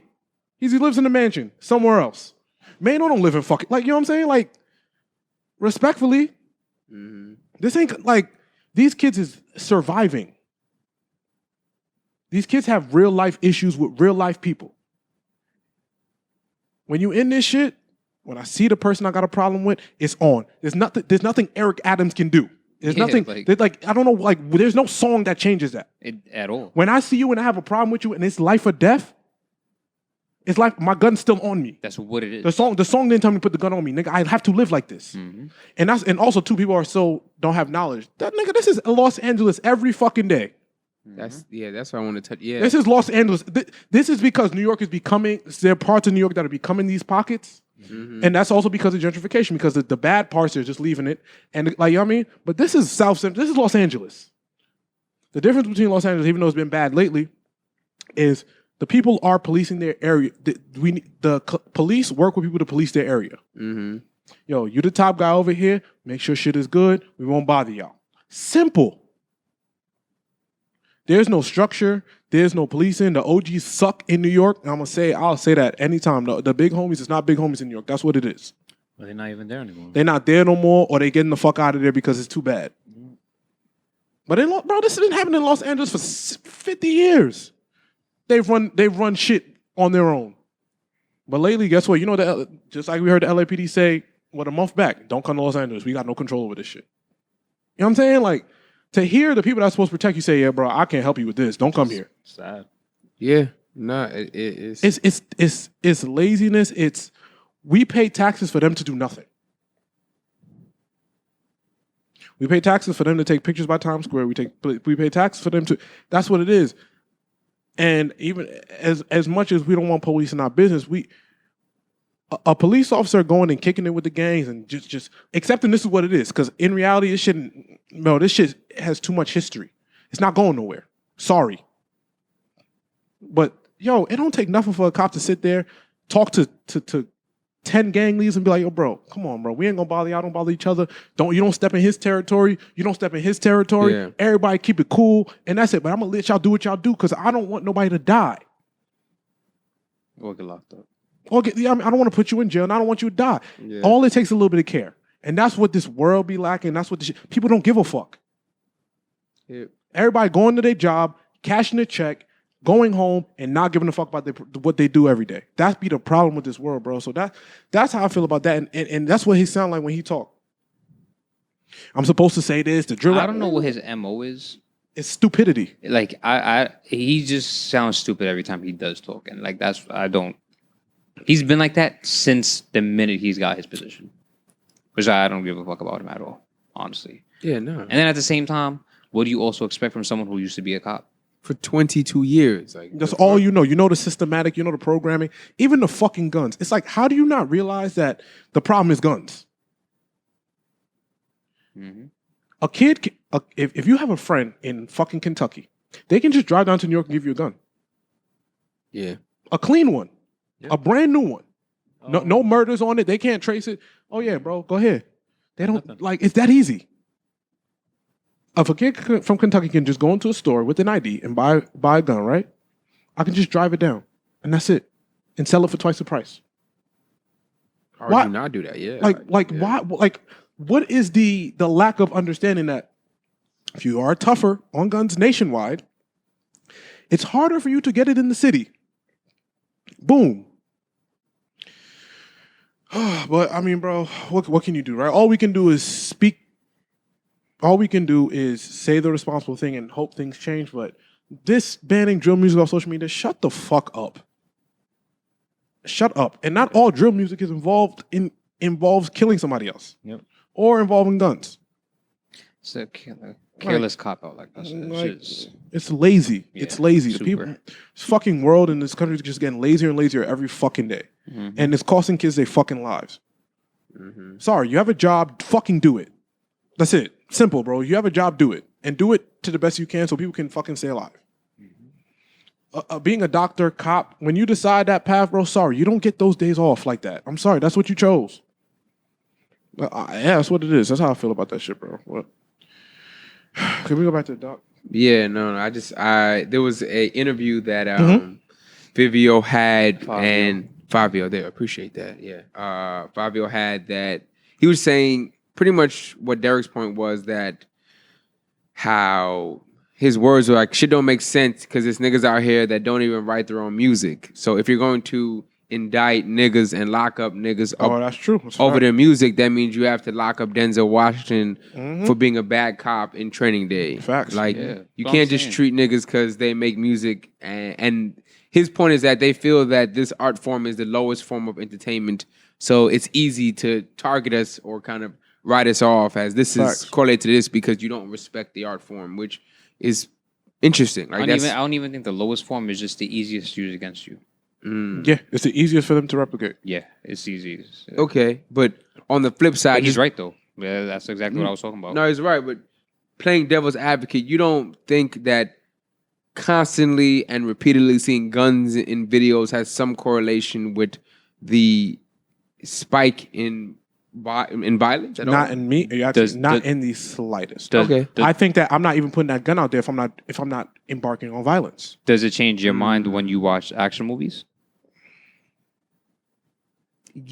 Okay, but in action movies, it is made very clear that this is a person playing a role. When you listen to a rapper, like, it's implied, especially if they're successful, that their lyrics are what they live. That's part of being a rapper. You have to be believable. But when you're watching an actor, you can very easily disassociate the person they're portraying with the actual person, because that's My question is this: How many fans yeah. have gone and killed a rival gang member because he was a fan of? Like, what do we talk? Like, that's what. Where is the conversation stemming from? Because it's like, how many? Yo, I heard this song, so I just put on a blue flag and started killing bloods. Like, how? Like, when do you hear that? No. I think that very rarely happens. No, that never happens. Yeah, okay. It never happens. Correct. It's if I have a problem with you, I'm going to rap about it. Yeah. You have a problem with me, we're going to rap about it. Cool. And when I run into you, it's an issue. Like that's niggas that aren't in gangs do that. Yeah. I know we're gonna talk about the baby. When I said I had a problem with you, you run into me. We have an issue. That's just one plus. That's normal human behavior. That has nothing to do with the music. That has nothing to do with the music. Yeah. You said you had a problem with me. Oh shit! I run into you now. However we decide to handle it is how we decide to handle it. But we just okay, cool. I got a gun on me. You don't, like I don't. The music being put out to the fans, I don't see how that correlates to the actual violent. Like we already were violent. Like we already had it. We already are violent. I made this song because I had violence towards you. I made this song because we already had a problem. Yeah. So what does that have to do with everybody else? Yeah, it's a cop out. Like you know what I'm saying? Like I mean, in the retrospect, I mean, humans in general, we're just a violent group. Like yes, we're a violent group of people. We're just violence. Like of course, love can try to mend a lot of problems, but we're for over the years, bro. We've just always been violent. That's right. Yeah, we're a violent species. 100%. So, like I mean, I guess if you want to nitpick, maybe it influences, but we're already violent. Everything influences everything. Exactly. And I don't. The last time I saw it being a fan versus fan type of thing is when when Biggie and Tupac were at odds, and it was West. It became a coast when it became a coast versus coast thing where East and West they seemed like they were at odds where random people maybe get involved that didn't have to. But in reality, the people that got hurt were the people in the camps. You wouldn't see people from New York and LA just fighting in the middle of the street because they're from different places. No, they don't take action, but what it does do, and rest in peace, King Von. But like when the whole King Von shit happened with like Lil Durk, there were fans in Lil Durk's IG live saying, "Go get that nigga." Like that's on you. Like, yeah, but they had problems. Like they had a real problem regardless. Yeah, but I'm saying, but the fact that fans are egging on the violence, bro. If a fan can make you commit murder, you was never that guy. No. But that's what I'm like. You was never one of them dude. Like if a fan can make you go commit a capital crime, bro, you have a different type of problem. I feel you. But them niggas ran into each other. They say, "Yo, what's the problem? What's the problem?" And it went down how it went down. Yeah, like all these situations do. That don't got nothing to do with it.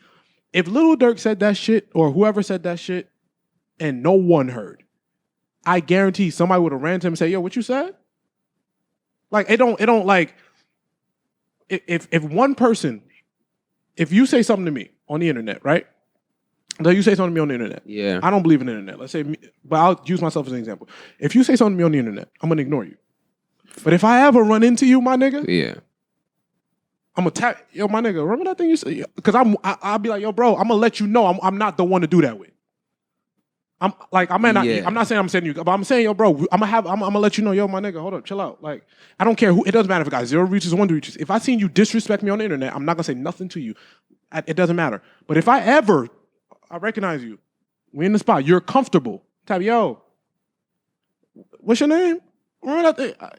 Like, you know what I'm saying? That don't got nothing to do with nobody else. The music don't stop the problem. The problem is still gonna be the problem. The problem is still the problem. Like, it don't matter. The more we talk, I was on your side, but the more we talk about it, I'm like, yo, there's some responsibilities artists have to take on. Like, you just can't create art and just put it in. Like, music is too powerful to just make it and just put it in the universe and not be conscious of but I what agree you're with saying. But what does that have to do with the issues between rival people? Yes, your music is supposed to be responsible. I am not on. I mean, like I said, art is art. If I'm all about you telling your story and all that shit. But what does that have to do with the issues between people dying? Like that, what you're saying is a separate issue. What does that have to do with me killing my op? Like none of that. Like that don't make none of it matters. Like whatever you're saying, yes, we should not be promoting violence to kids. 100% cool. That's a separate issue. Yeah. What does that have to do with me killing a nigga that wants to kill me? Like what does that have to do with it? And my only thing is that if we have beef and I go in the studio and make a song, we had beef before. No, I know that, but that clearly escalates the beef. So who? Once you put it on wax, to who? To the other person. To who, nigga? If we're beefing, bro, gangs have been beefing for years. Yeah. If I run into you, it's beef no matter what you made. Yeah, what is becoming in this conversation? What is becoming is becoming a conversation of it escalating, but at the end of the day, it's still there. It doesn't matter. Yeah, That's it's still what, like there. John Yeah. said, like it's still there. It don't matter. It's like, yo, you Like- making a record about you beefing with me, my nigga. We had beef before that. I was gonna ride on you regardless. Yeah, like You making a song to get views, don't change that. I was on you anyway. yes, yeah. I was on your bumper anyway. When I saw you, no matter what happened, I was on it. It was beef. It didn't change. I don't have to like niggas keep thinking because the rappers are the forefront of sometimes of the gangs, because you know he's from this gang and he's from this gang. Yeah. It's like, oh, this must be a gang. No, bro, the gangs have had issues for 50, 60 years. Yeah. This gang has been beefing with this gang for years. If I run into somebody from the other side, it's war. Simple. It don't got nothing to do with the music. And then at the end of the day, And the niggas dying aren't the popular ones. That's the crazy part. The niggas that are getting killed are not the popular ones. at the end of the day, if we got beef together and I say something on the song that's so disrespectful that makes you get up after you hear it and come to me, that's my fault. That's my fault that you chose to come to me after what I just said. Like, that's when it becomes a conversation of like, you let this get to you enough that you had to get up and come to me. And there's nothing you could say that would. There's nothing you could say that you probably didn't say to me already because we already had beef. I feel you. We already had a problem. I don't get bro. Like using the music as a cop out, bro. And that's why I said Los Angeles is such a unique place. These gangs know they got a problem with this gang. You don't go there. If you do, you know what that means. Doesn't matter what song you make. If you go there, you hang over here, you go to this place, bro. There's nothing that it's gonna go down. Simple. It ain't. You know what I mean? That's the thing. New York, you got different pockets. It's like, you know, this street could be here. This in Los Angeles, it's even though it gets wild, it's structured. This street means you don't. This street is here. This gang is here. Yo, bro, stay where you're supposed to stay at. Simple. It don't matter who rapped about what, and everybody follow those rules. Everybody follows those rules. No matter how big of a rapper you are. I seen a tweet that said, I know everybody's coming down for the Super Bowl, but let me make something super clear. Yeah. There's over 55 active gangs in Los Angeles that do not give a fuck about the Super Bowl. Yep. They have the rules and the structure here. Do not come here and think you can fuck that up. We abide by a certain rule, law, code.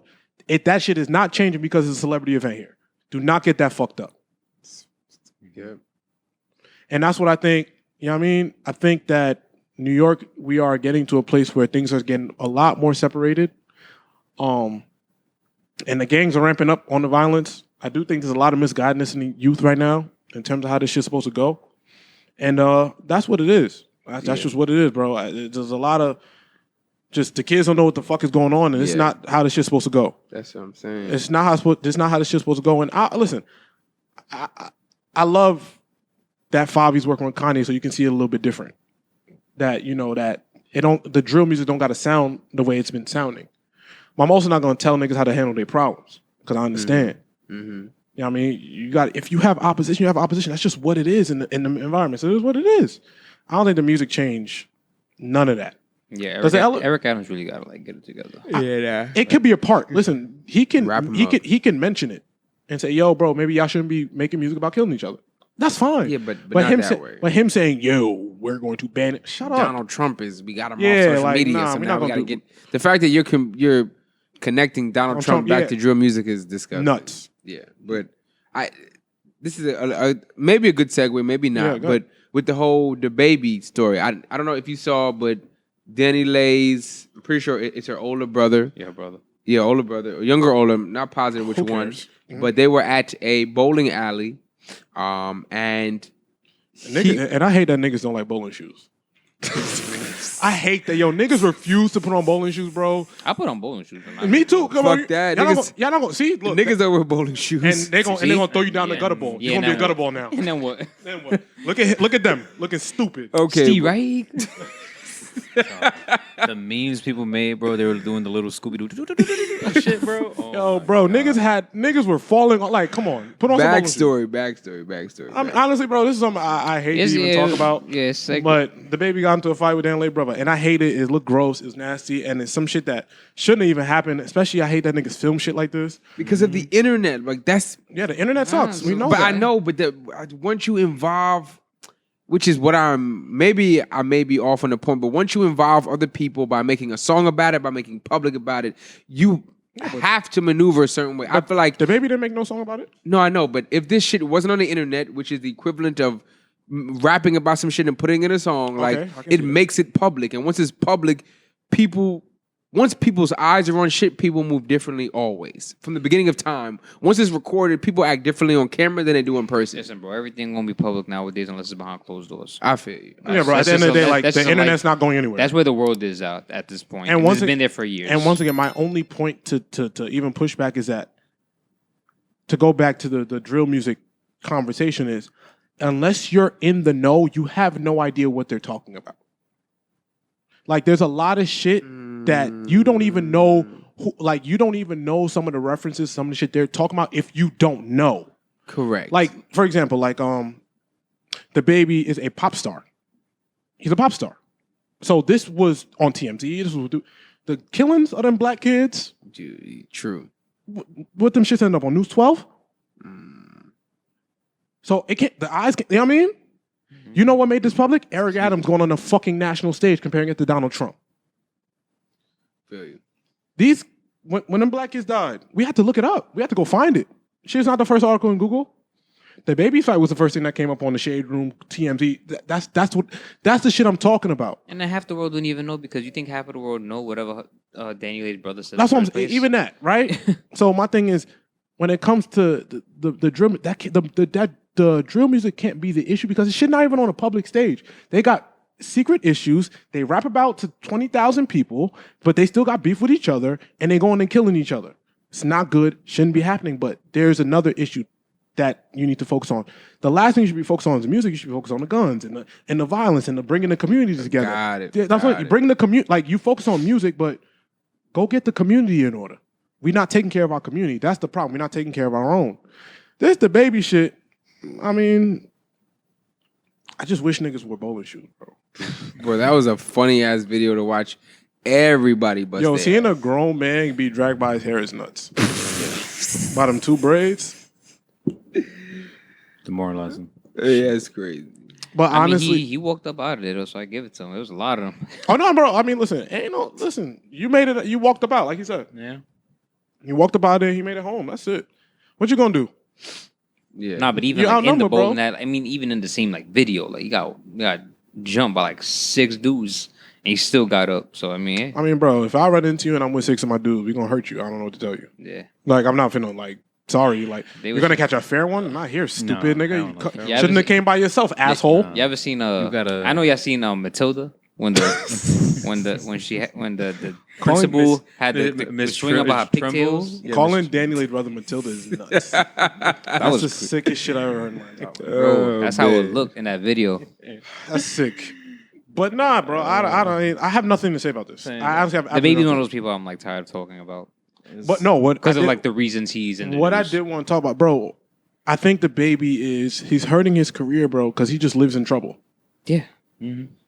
That's why, and it's at a point where someone like me, like I just don't care about him. Like I don't even click any of the art. Like I don't care because like anytime something is out, it's associated with some negativity. You know what I'm saying? Like there's always something wrong. So Yeah, he's I'm doing at the this. point where his music isn't good enough for me to care about everything he Yeah, does. I don't even know the last time I heard like a You know, he baby song smoked- that I he- chose. He though. smoked that freestyle, but beyond No, that, but like a song like I was like, yo, let me go hear this. yeah, you know what I'm saying? The Like music ain't good enough for him to continue this. it's not.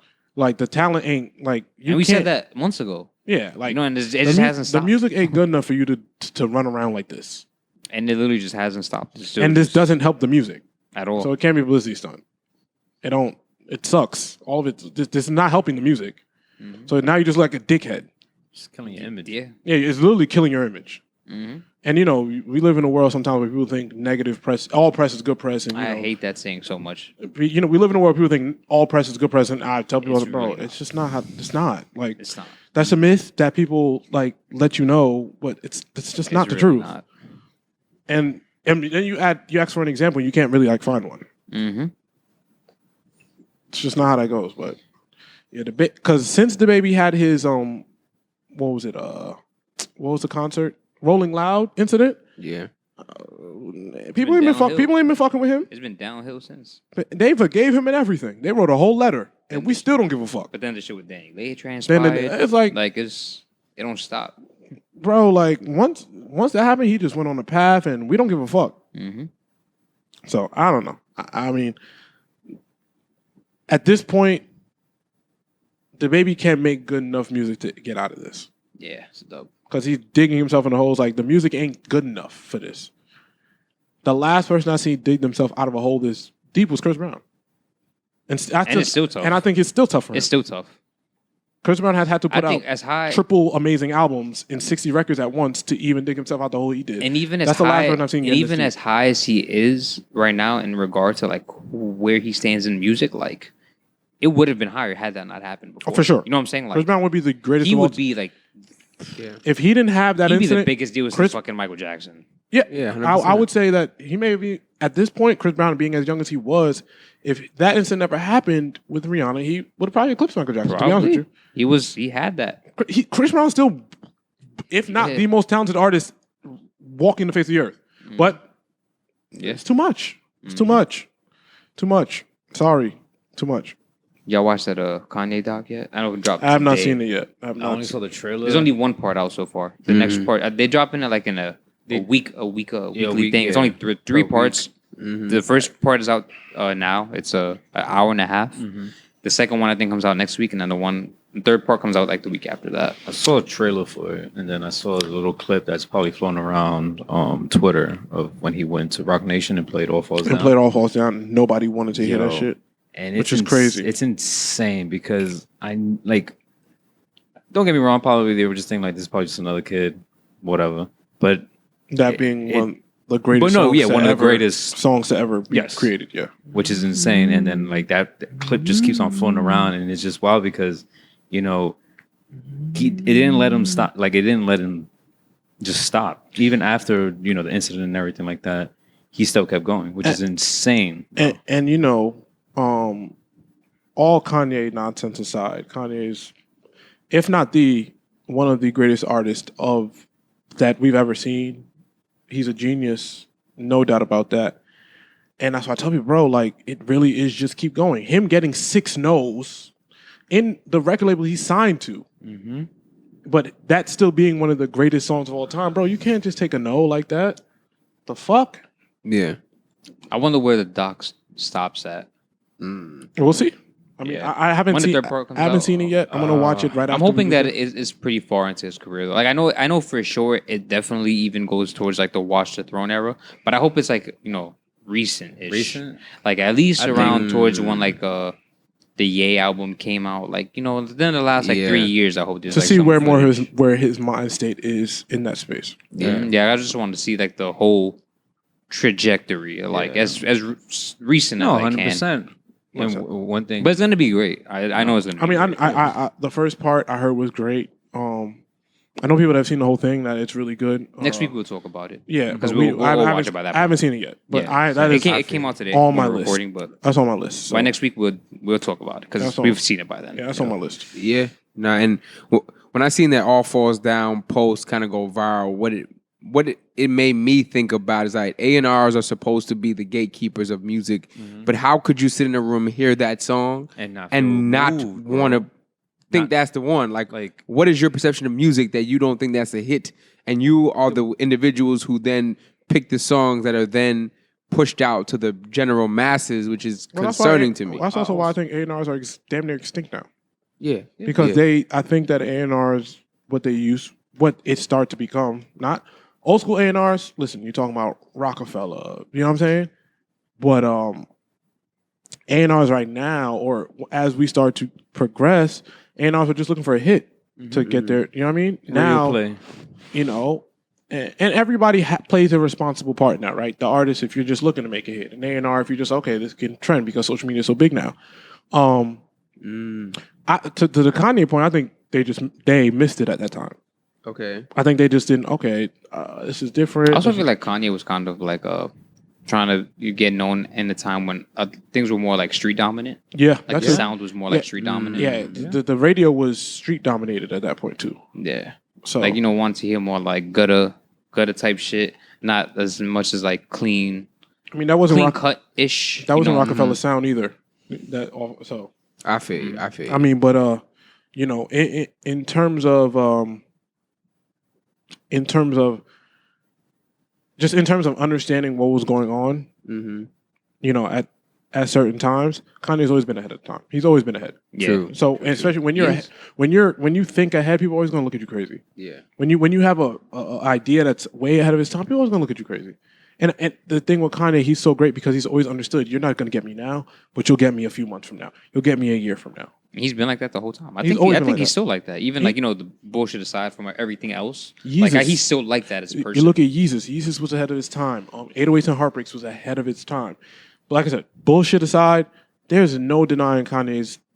To me, He said on the greatest- the Drink Champs pod interview, he was like, like I am the culture. Like That's true. He is the culture. He is. well, to an extent, but Yeah. Mhm. He's a culture shifter. He shifts a very large portion of the culture. and that's why even to go back, like that's why I do think he's very much infatuated with Drake because the last person, Drake and Hove, the last two people to literally change the culture were Drake and Hove. That's why he's infatuated. He's like, there's only two other people that have done this, Drake and Hove, that Yeah. have ever just changed music. The sound of music. Yeah, the they've style literally- of music. Yeah, he's like, Yeah. okay, if I thought I could be the only person to do this, and I'm watching these guys do it. Okay, I need to know what they got going on. And I think that's why that goes back to his, thing with Drake is like, okay, the only person that Hove is a GOAT. Hove will do whatever he wants. The only person that's right next to me doing this is Drake, and he's dictating what I'm doing. Yeah. He's dictating what people are doing. So, I'm infatuated. I want to see what's going on. I think that led to what it was. And shout out his McDonald's commercial. I didn't even, You doing there? I didn't even Yeah. see it. Yeah, I saw Yeah. it. It's the Super Bowl. He yeah. has a small part. It's a McDonald's commercial. Oh, wait, he sat in a big car and Yeah, was and at the, and the drive-thru? big whip and pulled up in the drive-thru. Yeah, it's like a big marketing thing, but it's very fitting for Kanye to work with such a large brand. Yeah, You that's know, what caught my attention. Like, yeah, Why? That's what his goal is. So like, Why? Why did that catch your attention? because He does it all the time. yeah, he mentions brands and yeah, and companies as big as a McDonald's all the time. Kanye doesn't do anything independent. no, which is fair. He wants his brand to be as big as McDonald's. That's how he's always been. Yeah, That's but how he's been the last couple of Kanye years. has never worked independently.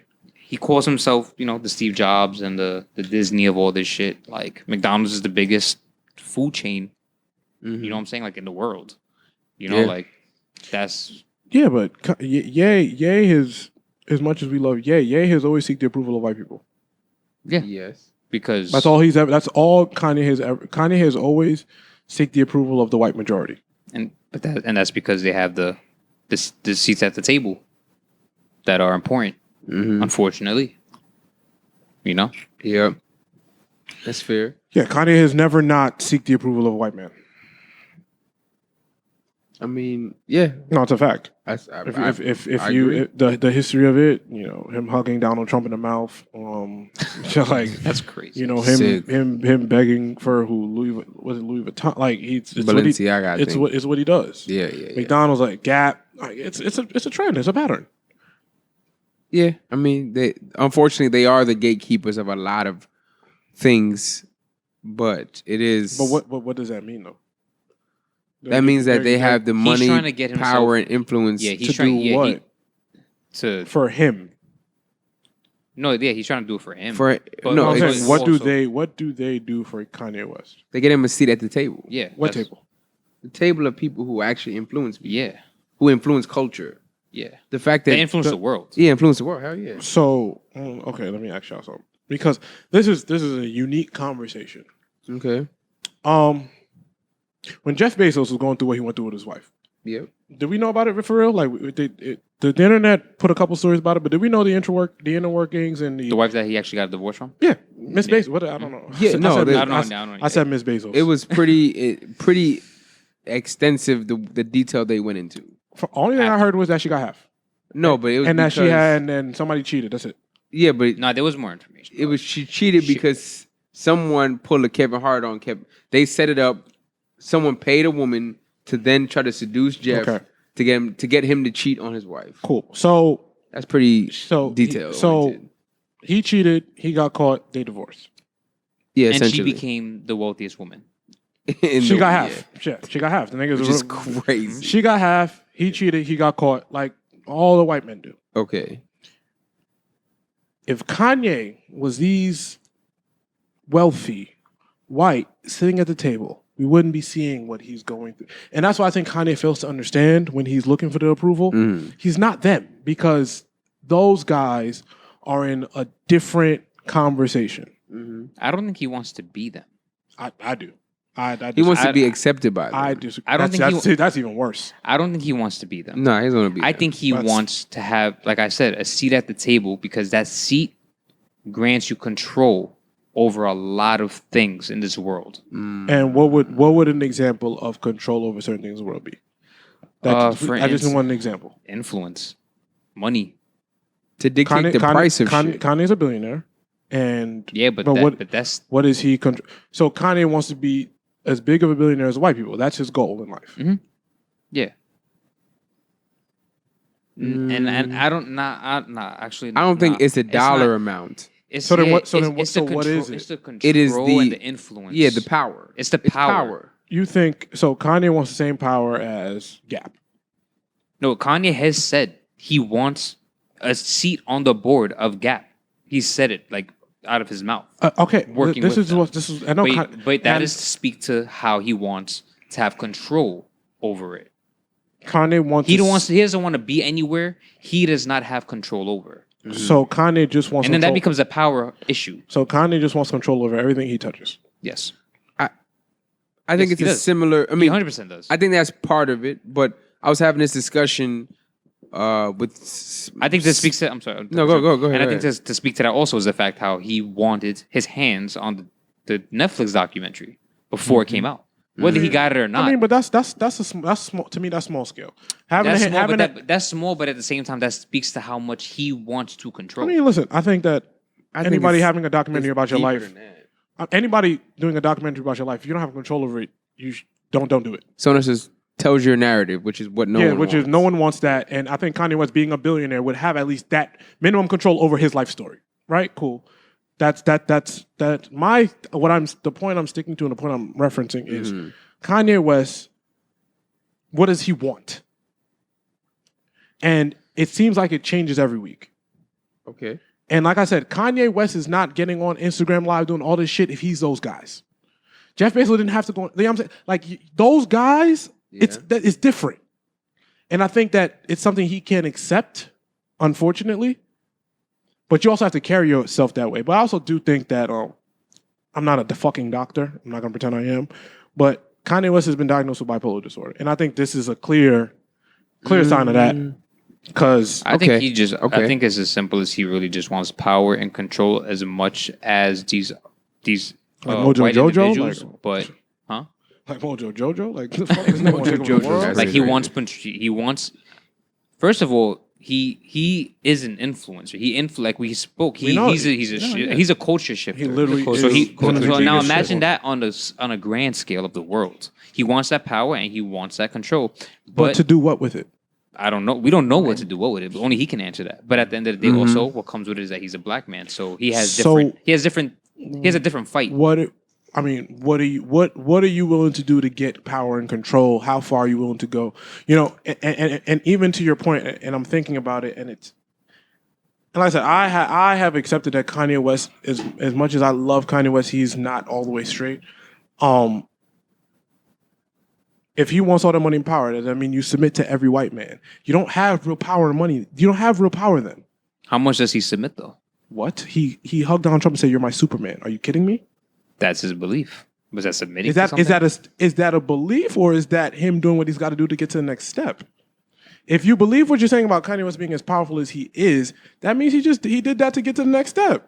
No, he did what he had to do to get to the next step. Because, yeah, I don't think Kanye West believes that he's in love with Donald Trump at all. I know we can't answer that. Oh, no, of course. I mean, he said it. He said, "I don't believe half that shit I said."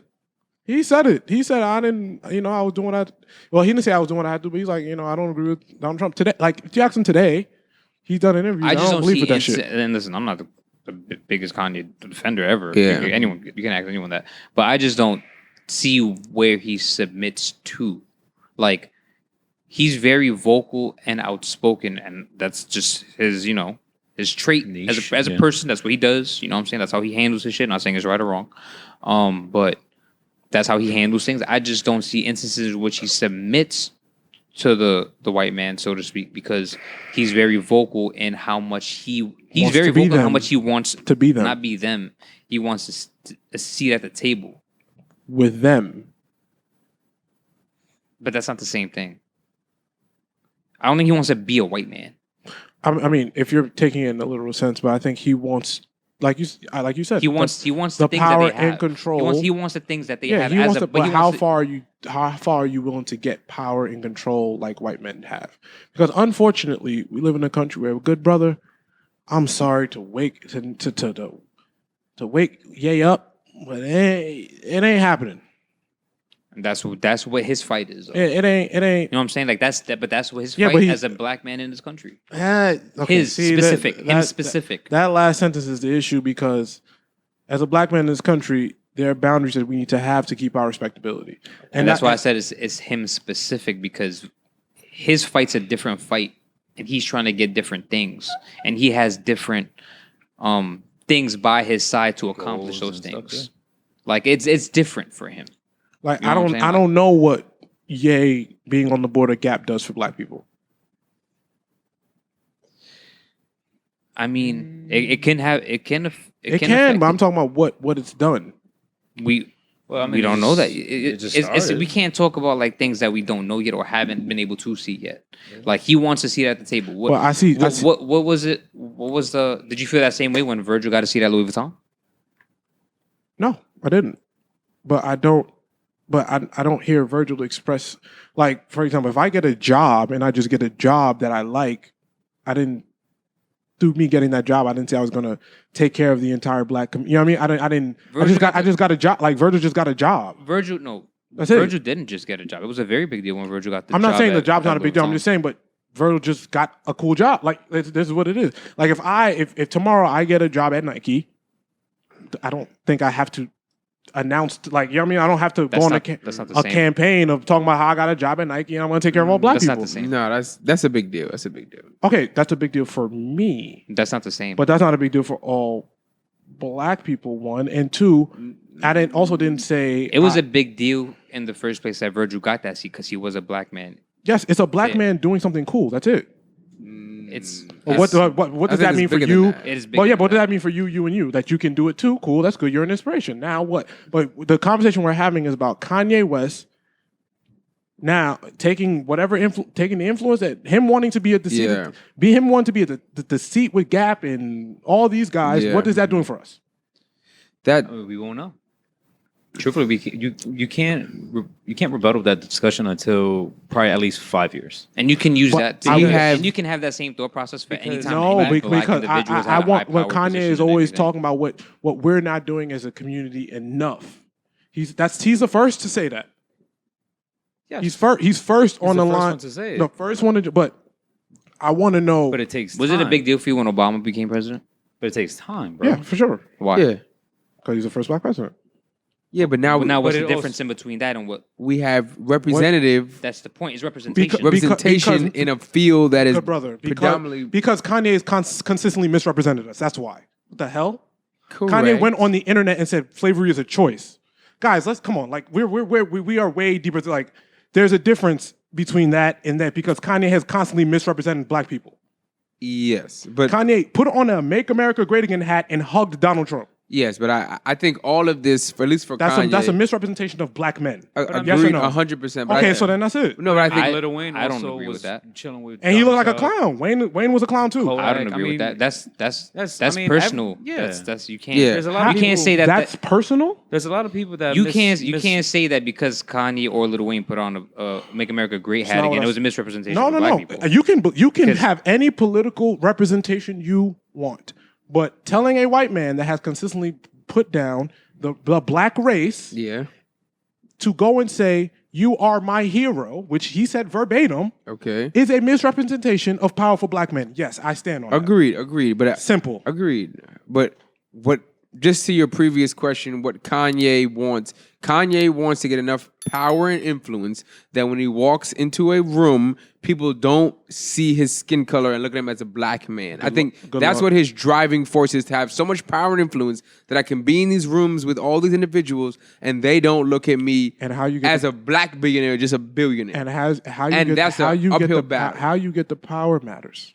Correct. How you get the power matters, and just kind of, I'm curious to see, kind of connect it back to it, but like, if someone like Jeff Bezos has what, $20 billion, like what would be the driving force to make more, like what could be the reason why you want more money than that? Like, and I think that's the same Kanye thing. Like, yo, if you've done all these things, why do you feel that I have to make another $6 billion if I have $30 billion? Well, if you're in a position in which you're making $20 billion, I'm just exact number. Yeah. Like, you don't have to do anything else because you have a system in place that's constantly making you money. Correct. Like, so whatever system he's used to make 20 million, he don't have to do anything anymore because he already has a system that's going to constantly bring in that money. I feel you. You know what I'm saying? Like, that's why he could go to fucking, Jeff Bezos could go to fucking Mars or try and go to space and shit like that because he don't have to do shit. He has Amazon. That's a whole functioning company that just works on its own. And it's going to constantly bring in, money and shit like that. I'm not going to guess what these guys want out of life because I that's above my thought process and tax bracket. I don't know what a billionaire wants out of life. Like I said, we've had conversations about what motivates us and what we want out of life and the things we look for internally in our lives. I know what I want out of life. Like I said, money ain't my issue. You know what I'm saying? Like, it's cool. Everybody wants money. Everybody wants to be able to take care of their people and be taken care of. Cool, great, that's wonderful. But once you're at that point, it's like, all right, cool, I got some money. What's next? Yeah, it's like, okay, what's now next? It's like what you do with it. And I mean, and I think, to in a reflection of the person you are, that matters. You know what I mean? And like I said, a lot of people, you don't judge a man by what he does when he has a bunch of money. You judge a man what he does when he don't got no money. That's how you judge. That's how you judge men. When you don't have nothing, how do you handle yourself? When you don't have shit to give. When you have $1, are you giving 50 cents away? That's how you judge men. I don't judge a nigga when he's comfortable. I judge a nigga what you do when you can't handle it. Yeah. When your back's against the wall. That's how I judge a man. For real. You know what I'm saying? When you got it, who the fuck cares? When you was peddling pennies, how'd you handle yourself? How'd you carry yourself? You know what I'm saying? For me, as much as I love Kanye West, I've watched him carry himself with money. No one likes it. It's nasty. I watched that nigga carry himself as one of the, he looks, as much as he tries to express not being a sellout, he's done more sellout shit in the last few years than I can ever imagine. I don't know how much I agree with that. I mean, listen, it's just an opinion. It's an opinion on, I think when Kanye spews about, Kanye has definitely had his moments. Of course he had. No, definitely. I'm talking about his good moments where the Drink Champs interview is classic. He's spitting gems. I think he's speaking on. He has a school. Handling yourself as a black man. Kanye has a school. Once again, an amazing thing.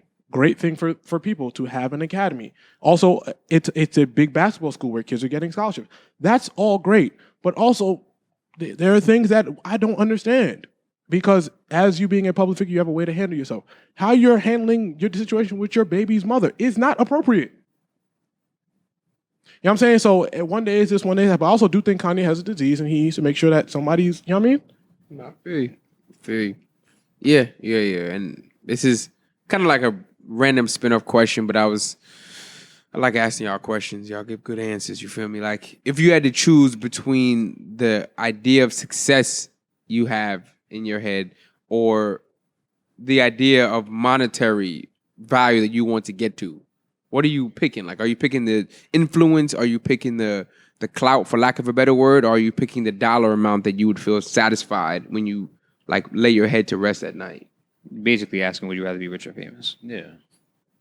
I mean, I guess, yeah. And like at this point, I feel like when I was 22, 24, like my answer would have been one way, but when I was posed this question at this point in my life, I'm almost 30, like it changed. Yeah, it was a little different, and I'm curious to feel what like y'all would say.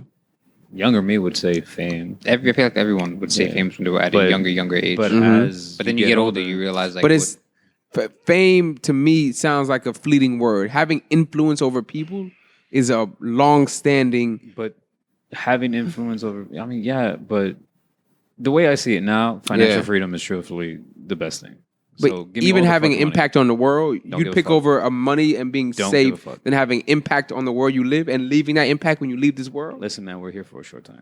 Yeah, but if your legacy is strong enough, Kobe impacts all of us to this day, and he's not here anymore. Like that's like take away the money he made his career, his legacy and his influence is what lives after you're gone. But he only got there because He worked hard as fuck. yeah. Yeah. Nipsey, like his dollar amount, his family straight, but what lives after you're gone is Your the legacy? impact you make on people when you're I mean, here. I don't know. It's all opinion. I would be selfish. I feel would you. choose money because financially, if I don't have to work for a single second of my life and be good, Yeah, fuck it. I feel you. But obviously, legacy wise, I mean, everyone should aspire to leave something behind. But it doesn't Legacy is happen. also a very, I think, vague word. Yeah, because I mean, if you Everyone could leave a legacy. exactly. If you want to really, I mean, nitpick, like Yeah. look at the negative of legacies: Hitler, Gandhi. Yeah, because they were living wrong. Like, But yeah, I mean, you can't pick and choose. Like, if you're gonna leave a legacy, it's gonna be negative or positive depending on what you do. You pick and choose. You 100% pick and choose your legacy. You pick and choose how you want to be remembered. the decisions you make are what directly correlate to how people remember you. Like, you pick and choose. like None what of this stood shit's out an to accident. me is when you were here a couple episodes ago and you said that your mom wants to leave something for y'all, like at that point, and that stood out to me like, yo, it isn't like that's like a legacy. Like that's my grandma left this. I mean, we had to buy the crib, but my grandma set this shit up for us, and now we're living in it. Like the money is cool, but like the impact you have on people. That stays forever. You feel me? Like Yeah, that shit. That's I don't know. That's that shit. All know. the bread, the jewelry, the shit. That shit don't mean nothing to me. What I leave here when I'm going, because I could walk out. Like I said this last week, I could walk out of here tomorrow. I'm out of here. But I would know to this point in my life, I lived it the way I was supposed to. I carried myself the way I was supposed to, and whoever is a descendant of me, whether, I don't got no kids yet, but if I have a god, they're going to be like, okay, well, my uncle, my godfather, he was the one. And my thoughts and my legacy will live on forever because I lived the right way. And that's what always matters to me, bro. At the end of the day, bro. I would choose the financial.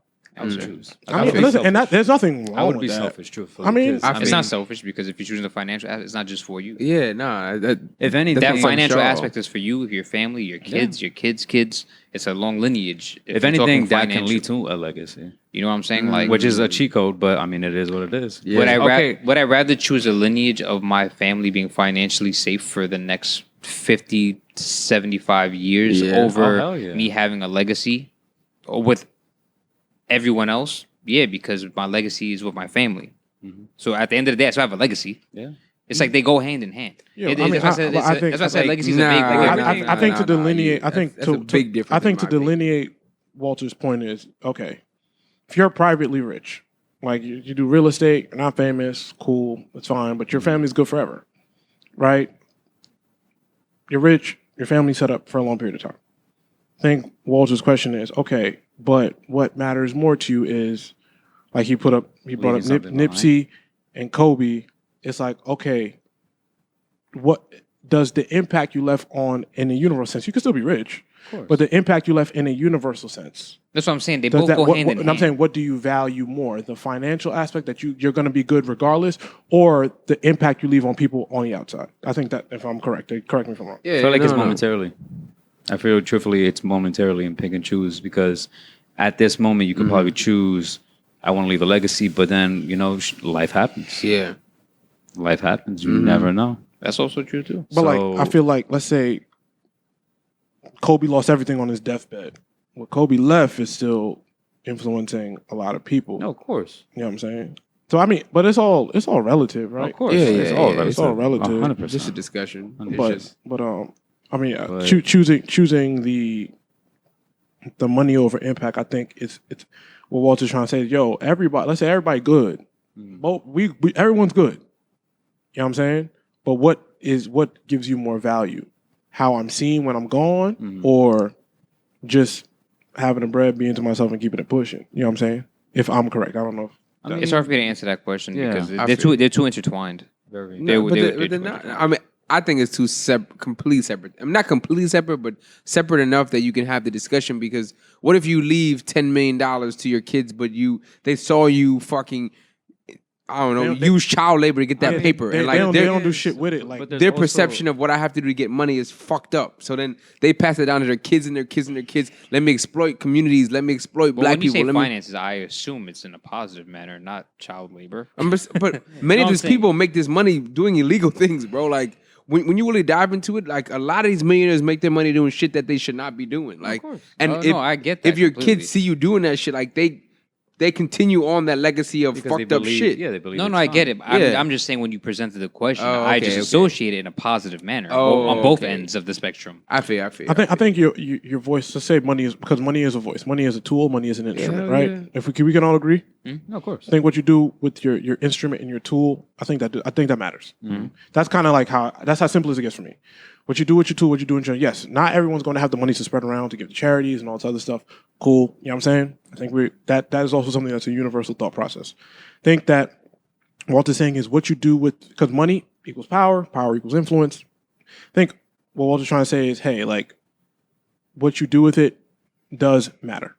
And if you can, because, not everybody can, if you can, it's good to have a positive outreach of your power, influence, and money. And I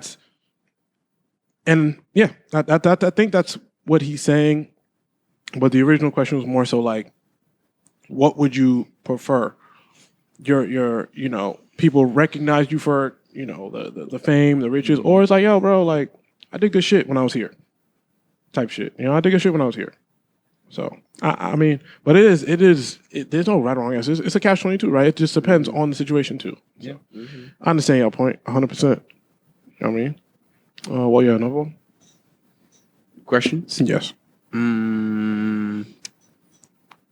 Yeah, I guess this is a kind of fake deep question, maybe fake personal, but like, if you have a partner who you feel has a problem, or a friend you feel has a problem, like I had a homie tell me a story, and it's maybe, but like she feels that her friend may have like a coke addiction or something like very drastic like that. A drug addiction or just a vice? A vice that is now, everyone has vices. We're all humans. We need to escape. We need a break. But when your vice starts to affect you negatively, affect the people around you, how do you have that discussion? Like, how do you bring it up to someone like, yo, you're doing something that may be harming you, but it's an addiction. So there's going to be an immediate pushback, immediate defense response. How do you maneuver that situation? Like, I feel like this is tough because before watching these past 2 episodes on Euphoria, I had a different aspect on this. Okay. And then after watching these 2 episodes and talking to a friend who actually dealt with addiction with a family member of his, and seeing graphic shit, opened my mind to maybe my previous answer is a little too harsh. It's tough. I want to say you have to see it, even though it's hard, through their eyes, because depending on how far they've gone with that vice, it can deconstruct your brain, your body, everything. Like the body depends on it at one point. And I think Euphoria has done such a great job accurately depicting 100%. Like what a vice could do to you. Yes, it's opened a lot of minds. I want to say it has opened a lot of minds and perspectives on like something that hasn't really been talked about in cinematography and in TV show, American TV in a way, because usually American TV is just sex, money, murder, and stuff like that. But this is like going down the rabbit hole. The dream. The dream. Sex, money, murder, Jesus Christ. But the dream is a wild dream. I feel like you gotta give them they have to want to help themselves. They'll have to want to actually help themselves, and you have to sit down. You have to help them try their best to work through it. You have to be understanding. Yeah, but how do you help? Like, how do you have the discussion when they don't see it's a problem or have ignored the fact that it's affect? Like, yes, if someone wants to help themselves, cool, easy discussion. If someone does not want to help themselves, You're talking but about it's how to clearly, bring it up, how to like initiate. yeah, like how do you have the discussion with a friend or someone you love when they don't want to help themselves? Well, if someone doesn't want to help themselves, there's nothing you can do about it. Yeah, I agree. Yeah. At the end of the day. So you do nothing? Yeah, he's No, you can try to do something, and if it's not getting you anywhere, and you see that the person that you're trying to help is just not doing anything, and that's what they want to do, you can't do nothing. So you just stop and let your friend kill themselves? Like what? I mean, I didn't kill that. That's what I'm saying. I didn't let them kill themselves. That's a little extreme. I'm but at the selfish point in my life where if you don't see me trying to tell you some shit, and you're disagreeing, I'm cool. God bless. I'm gonna distance myself so I don't get caught up in that shit. I'm out of here. I'm a try. You can't put you can't put at that this weight point. on At this you. point in my life, I got too much to lose. I've got people that I'm responsible for. Yeah. I can't be responsible for you two. You At this can't- point in my life, You can't put that on yourself. Yeah, you cannot. You can't Absolutely. walk around with that. If you attempted to help somebody or you're And attempting they didn't to wanna help hear somebody it, and I'm outta they here. don't want it, they don't want to hear it, I'm outta they here. don't listen, they continue to do it. So you just Like, stop. Yep, Trying to I keep Yeah, it. I mean, I'm keep it. Yep. I'm good. pull yourself back and just let the person just Yeah. Do what you go on got the to path for life. Good Yeah, what brother. do you're gonna. I- That's not your job. I have a family that's I'm It's not- responsible for. yeah. I have a girl that depends on me. I have brothers that are going to school that are about to go to college that are going to need me. You really gonna risk that all? I'm going to because- risk all that because you don't want to listen. Have a good life. Goodbye. Wow. Enough. And I fit. And Especially at this point in my life. You know, I've been somebody that has overextended when I was younger. Your entire life, that have my entire life. Yeah. And then I've watched niggas. You overextended I've ass watched nigga. niggas spit in my face. I've watched Yeah, niggas do a yeah, bunch yeah, of foul shit. You think I'm gonna give a fuck now that I have way more to be responsible for? I'm trying to buy a crib. I got a girl. Like, you think I'm now at this point when we 30 years old, you don't want to hear shit, and I'm nigga bye. I have I got a mom that needs to be taken care of. Yeah. You can't I have help a- somebody I have that a doesn't big want to job. help Like, themselves. yeah, fuck that. No. Got you. Keep that shit. If you don't want to hear it, bro, those days, especially at this age, bro, once you get older, those days are fucking over. Mm-hmm. Those days are in the bro. And I tell people all the time, once I stop talking to you for real, like once I stop, oh yeah, bro, you good. Like that's when you know I don't care. There was times where I'll beat it through the. Once I stop, man, you do your thing, man. Have a good. Do what you gotta do. And like, because bro, you gotta protect your peace. Mm-hmm. You can't keep letting niggas affect your energy, bro. You cannot keep letting people take energy from you when people depend on you. People depend, like, no, hell no. Cannot let people take shit from you when there are people that livelihood depend on your. Yeah. There are people's livelihood that depend on your energy on a day to day. Mm-hmm. That if you're not good one day, like think about you have kids, and then you got Your best a bunch your best friends sucking the energy from you because they can't get control of their vices. Bro, once I tell you once or twice, yo, bro, training. I got a child that can feel when I'm not good today. I got a child that needs to eat today. I got a child, I can't skip work today. I cannot. Figure it out. Sorry. I got another responsibility. I got other responsibilities, bro. Got you. Simple. Like, no, hell no. I'm seen it, been there. We are at the age where, bro, if something's going to happen to you, it was going to happen whether I was there or not. The seventh time me telling you is not changing that. Got you. God bless. That's it. Nigga, No, I hell feel no. you. No, and that's Unbelievable. that was a good discussion. I mean, but yeah, And for the person to expect you to tell them that the eighth time is a selfish human being. I see. So all you can do is just put your best foot forward, For sure. I mean, and then eventually you just have to. You Just can't save cut someone that ties. doesn't want to be saved. Yeah, I exactly. mean, even fuck the word eventually, because eventually that gets you fucked up too. I give you 1 to 2. I don't know if I believe that. I mean, that's that. I hear Just you. because Why do you feel like you have to wear that? yeah. not that you have to wear that, but like there were many discussions, maybe like 2015, 2016, where John and I would be in the Uber back from a party, and John realized that I was not working at my full potential. I was not putting my best foot forward, and those drunk discussions we had in the Uber stuck with me. Like, That's not the same as what you asked. but keep that no, example. it is, because we maybe had that discussion like 10 times, and the 12th, the 13th time, the 14th time, that's what got me to click. And like now I'm working so fucking hard. But keep that example. You don't know what discussion 7 did when you pushed back and drained me. Like that's the thing. You think about how it helped you. Yeah, but not. But you how don't know it- what happened discussion 8 when I was like, this nigga really just trying to hear shit, Yeah. and the nigga's just pushing back to push back, and it's pissing me off. I feel you. I see. What you're Like saying. it's good when you go home and figure it out. Yeah, But when I gotta go home and like, yo, this nigga's really just. No, it's not even that. You may be internalizing it. You may be hearing it. You may be agreeing with everything I'm saying. Yeah. But your natural reaction is to push back. Yeah. So Yeah. all the pushback, you make it. Then, when somebody's very caring, it becomes this nigga thinks I'm this, and nigga thinks I'm that. Like, you have no idea what those discussions did to somebody when they go home. So it sounds good when you go home and everything's great. Yeah. But you have no idea what that did to the person that you kept denying, that you kept saying that you're wrong, that you kept saying that you're bugging out, that you kept saying you're doing too much, that you kept saying this is not how shit works. Yeah. Even though you're learning something when you go home, but just to make your, not you in particular, No, I understand. but just to make your point, Yeah. you have no idea what that did discussion 8, 9, 10, 11, 12, 13, 14, 15. Drain of energy, man. You don't know the energy it took. When you have no idea who the fuck is dying in my life. You don't know what and maybe even if I'm in the street still. Yeah. You have no idea what's going on. I feel you. It sounds good, but you have no idea. Not you, but no one has any idea what that person's going through. And that him giving you the motivation to push yourself or to hit your potential that he sees in you, that's completely different than someone like you trying to save someone. That's not the same thing. Yeah, that too. That's very different. Like what you just said, Yeah. which is your example, and he responded to it accurately.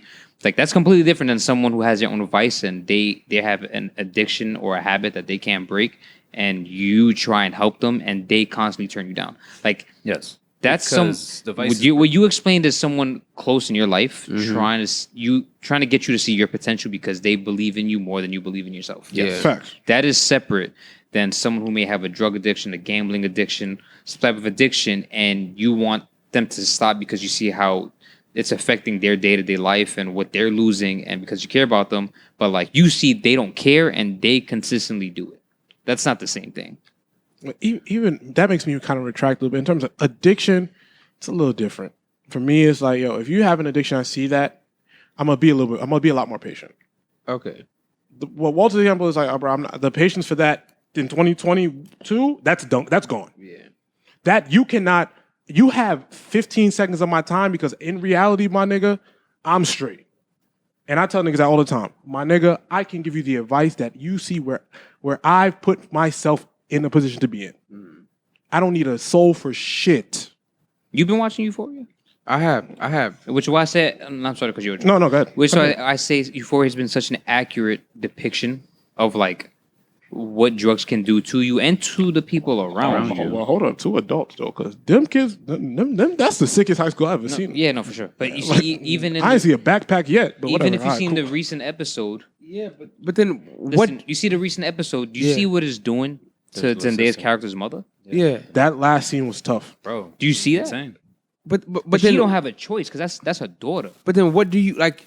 But if even in the situation you brought up, if Zendaya's mom just then adopts the mentality like fuck it, I can't help you. You see, you don't do that in that position because you have a different mentality as a mother opposed to a friend. But even a friend, if you love somebody, how can you just say like, yo, I can't do this anymore? Like because it's you not are your- spiraling, it's and not your I know that me responsibility, bro. removing myself is only gonna push you further down the path that I'm trying to get you to do. Like It's not your responsibility. That's not your responsibility. for your Yeah, one of no, your best bro, friends. There is a Even- responsibility as someone that is a friend of and you care for. Yeah. But if I'm continuing and taking it upon my life isn't in your hands. Okay.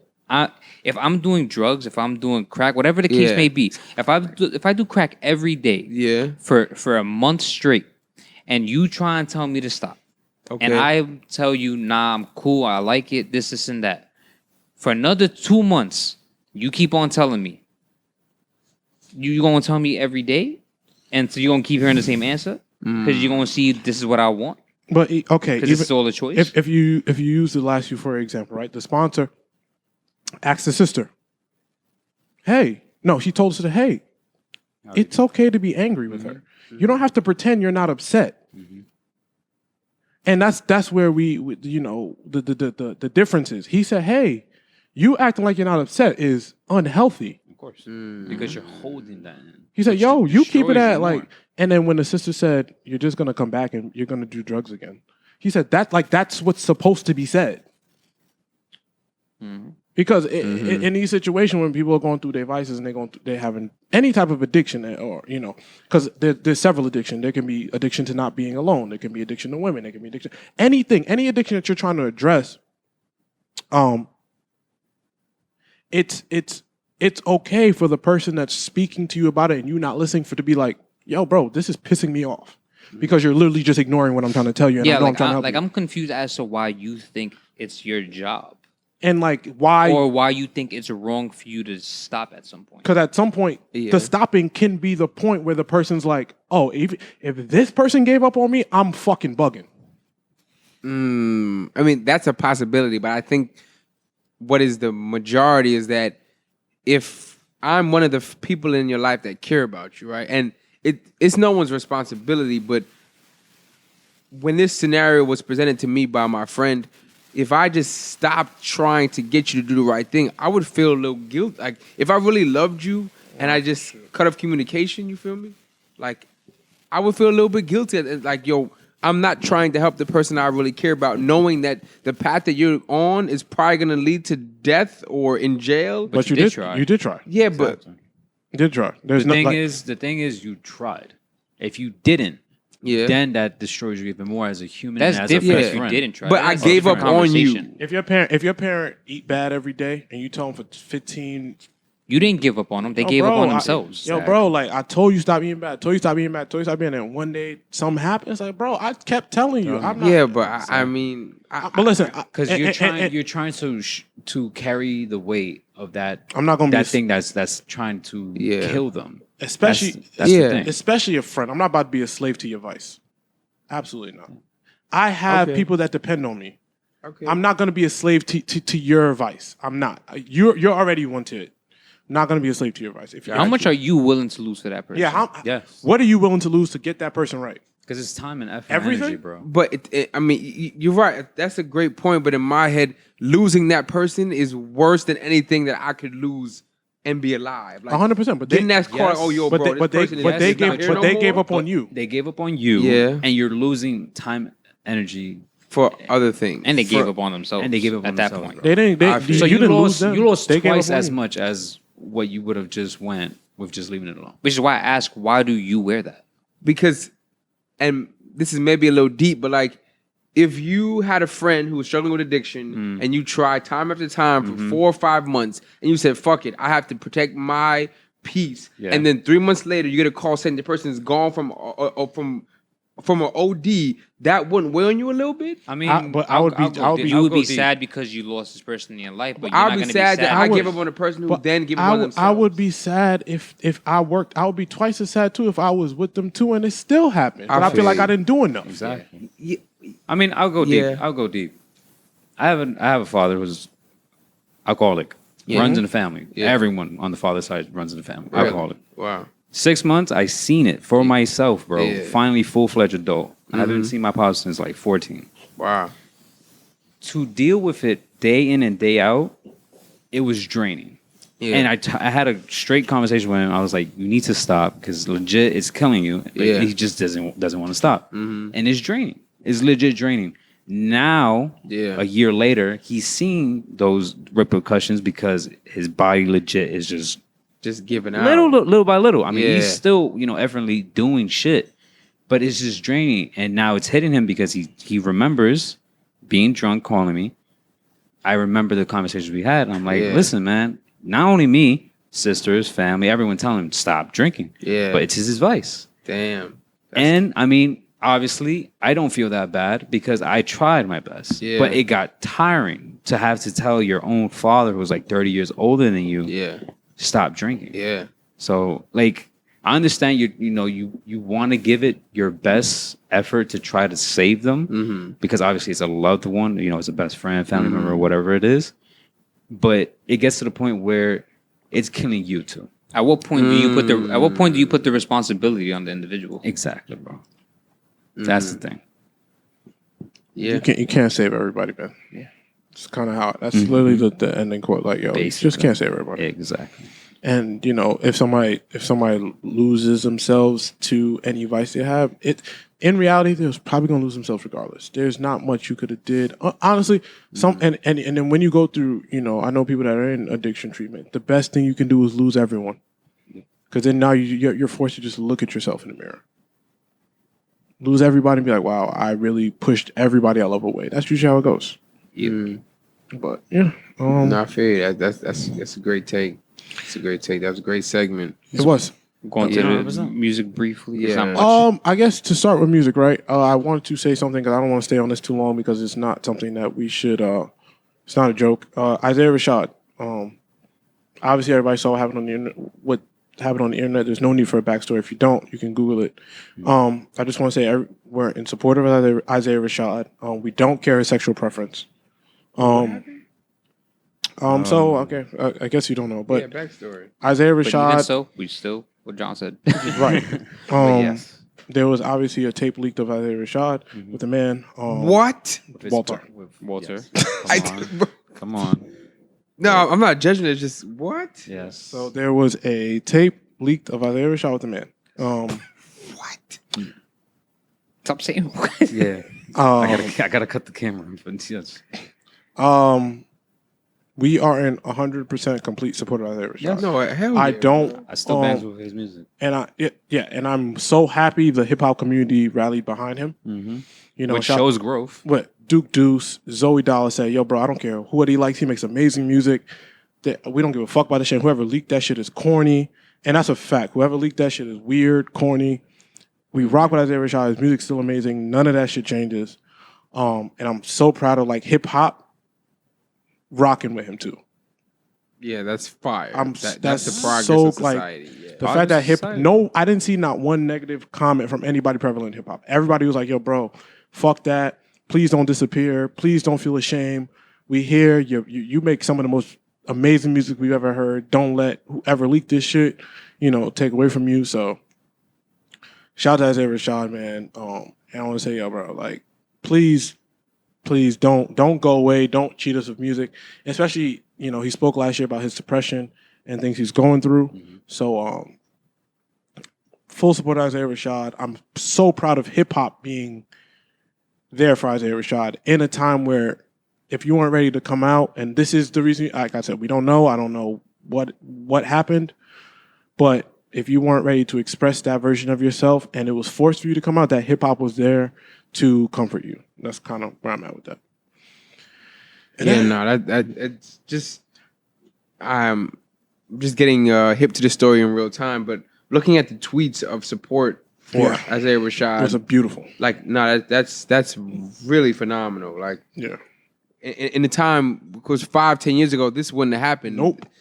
The rapper not the rapper. Isaiah would have been condemned for his sexual preference, which is fucking insane. And the fact that we're at a point now where people are so open-minded that we can accept a person for who they are, like, is beautiful. That's beautiful. People's minds are open to the point that it's okay to be who you are. Like, and the fact that he could not do this at his own time and pace is fucked up. Fucked up. Whoever leaked that shit is a piece of Yeah, shit. nah. Whoever did that is some fucked up shit. But the fact that people rally behind him is beautiful, and it shows the progression of like hip hop, like hip hop, exactly. of culture. Like, Yeah. this shit wouldn't happen 10 years ago. This wouldn't be the same shit. Like, That's a fact. yeah, no, that's actually beautiful. I'm proud of like it made me so proud of like black culture and hip hop. people. Yeah, people. I was like, wow, Yeah, like people. everyone Of was the like, internet. and these is gangsters. Like, yo, bro, I don't give a fuck what you got going on. I don't got nothing to do with me. That was So shout out to us there, man. And I hope when he has to speak about this, he's all the way good. You know what I mean? Yeah. All right, Sure. let's get to music, man.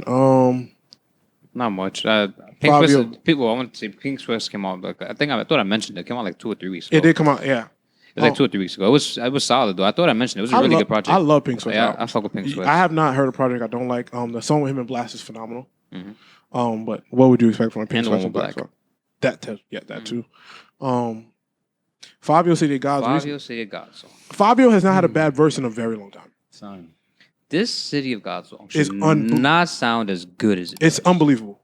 That shit is amazing. It's unbelievable. I'm so happy he got that for him. And his And what makes me album- appreciate the Go ahead. song even more is that one of the first bars in the songs, he's respecting Pop Smoke as Yeah. being the first person who's really running the drill scene on such a massive scale before his unfortunate passing.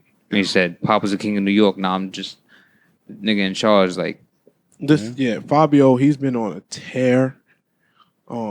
Album's coming out in March. March 25th, I believe. Right? Yeah, it's like in the ending of March. If and we're it's wrong, all I'll look it executive up. produced by Kanye. And if this is what it sounds like, man, it's gonna be. You're looking at it. If it sounds like this, you're looking at album of the year contention. This song is phenomenal. It's phenomenally produced. Fabio's rapping unbelievably. Shit might be top 2 drill albums of all time because I'm It might be gonna say pop is probably It's gonna first be. one, but The thing is, the album's gonna sound so unique that it's gonna be an it's gonna album be of the year different. Yeah, contention. it's gonna. I don't like Kanye's verse. It's all over the place. But Really, I like Kanye's verse. I mean, I like the first half. The second half, I didn't know what was going on. It was all. It's what I expect from a Kanye verse. So it was pretty okay. It was solid. The beginning, but that Alicia Keys and the chorus and then New York City, it's an amazing record. Shout out to Fabio, man. That's all I got. In terms of music, do we have any other music? Nothing. No, I don't really think there was much music that's okay. And can't think of if anything. we And gonna rock out with sports, James Harden is on the Sixers now. My guy's in Philly now. So he lost weight again. Yo, I see, bro. That Saw shit's the photos? so crazy to me, bro. He No dead ass lie? wearing a suit. No lie, bro. Yeah. Oh no. He's wearing a suit. I seen him in the gym with Joel and Embiid, and he looked mad skinny. I'm like, yo, bro, how do you do this? How do you? He guys, did this bro. in Houston. I mean, That how fitness do you guys plan feel is about it? crazy. How do you guys feel that Well, He switched. about James Harden? I'm a Nets fan. James Harden's one of my favorite players. Isn't I he- think it's. I think both sides benefited from this trade. Still rocking with the Nets. I think they got a lot of good But pieces. how do you feel in the about string. James Harden? No, okay, Stephen A. Derrick. How do you feel about James Harden? I mean, I don't like his responses has been in terms of the media and how he's explained situations and scenarios. That's kind of like cop out, like how he said that Philly is where he originally wanted to go, not Brooklyn. Oh, I love that But shit. I was like, I man, hate that shit, bro. Well, Just okay. say you won't be here. Okay, no more, you know well, what I'm tell me saying? why Like, you hate it, because we've been here a while. Let's knock this It's out. like that shit not professional, bro. Yeah. Like nigga, I go to my job with all these white people every day, and I'm unhappy as fuck. And nigga, I go to my job because I choose to be here, nigga. Like I get a paycheck. You don't have to play basketball. Don't go to your job and then be a little fucking whiny ass nigga, bro. Do your job. Like what the fuck? Y'all don't say that about Kyrie Irving. Yeah, but his is about spiritual shit. Like and No, how- before- give me a reason. Before- like, don't just like, man, I don't want to go Bro. ahead, nigga. I don't want to go to work either, nigga. What the fuck? We all don't want to go to it work. just, We go it to just work. comes off as sour. It's just like from a him. whiny ass baby. He Oh. won that bro. out of Houston, so he was like, I don't give a fuck. Gentlemen, that's not fair, guys. It is, bro. He's I'm a little- James Harden fan. I'm gonna say what the truth You can be. is, though. I mean, You know what I'm saying? Like- I'm not necessarily the biggest James Harden fan at all, but it's a little different. I think for it's a me. little tacky, personally. Yeah, I don't thank like. you, I don't thank like you, that he yeah. pretends to. I don't like that he plays bad when he wants to leave. That I don't. Yeah, agree. bro. Like the That's fuck? nasty. He gonna fake an injury, man. I hurt my wrist. No, but we don't do that when everybody else does it. We don't do that. yeah, but he does it when he wants to leave. Anthony Davis did the same shit. Niggas do that when they don't want to play no more. They say their panties are tight and they sit down. Everybody does that. That's what we finna do. But I don't like that James Harden plays bad when he wants to leave. That shit I don't agree with. Right before he sat down, he had 4 points. He only took 6 shots. That's not okay. That's gross. He's corny But at this point. but that's not fair because Houston said, we're not trading you. Yes. What is he supposed to do? Do your damn job, bro. That sounds like slavery, but cool. It's not slavery. That sounds like you slavery. are choosing to play basketball.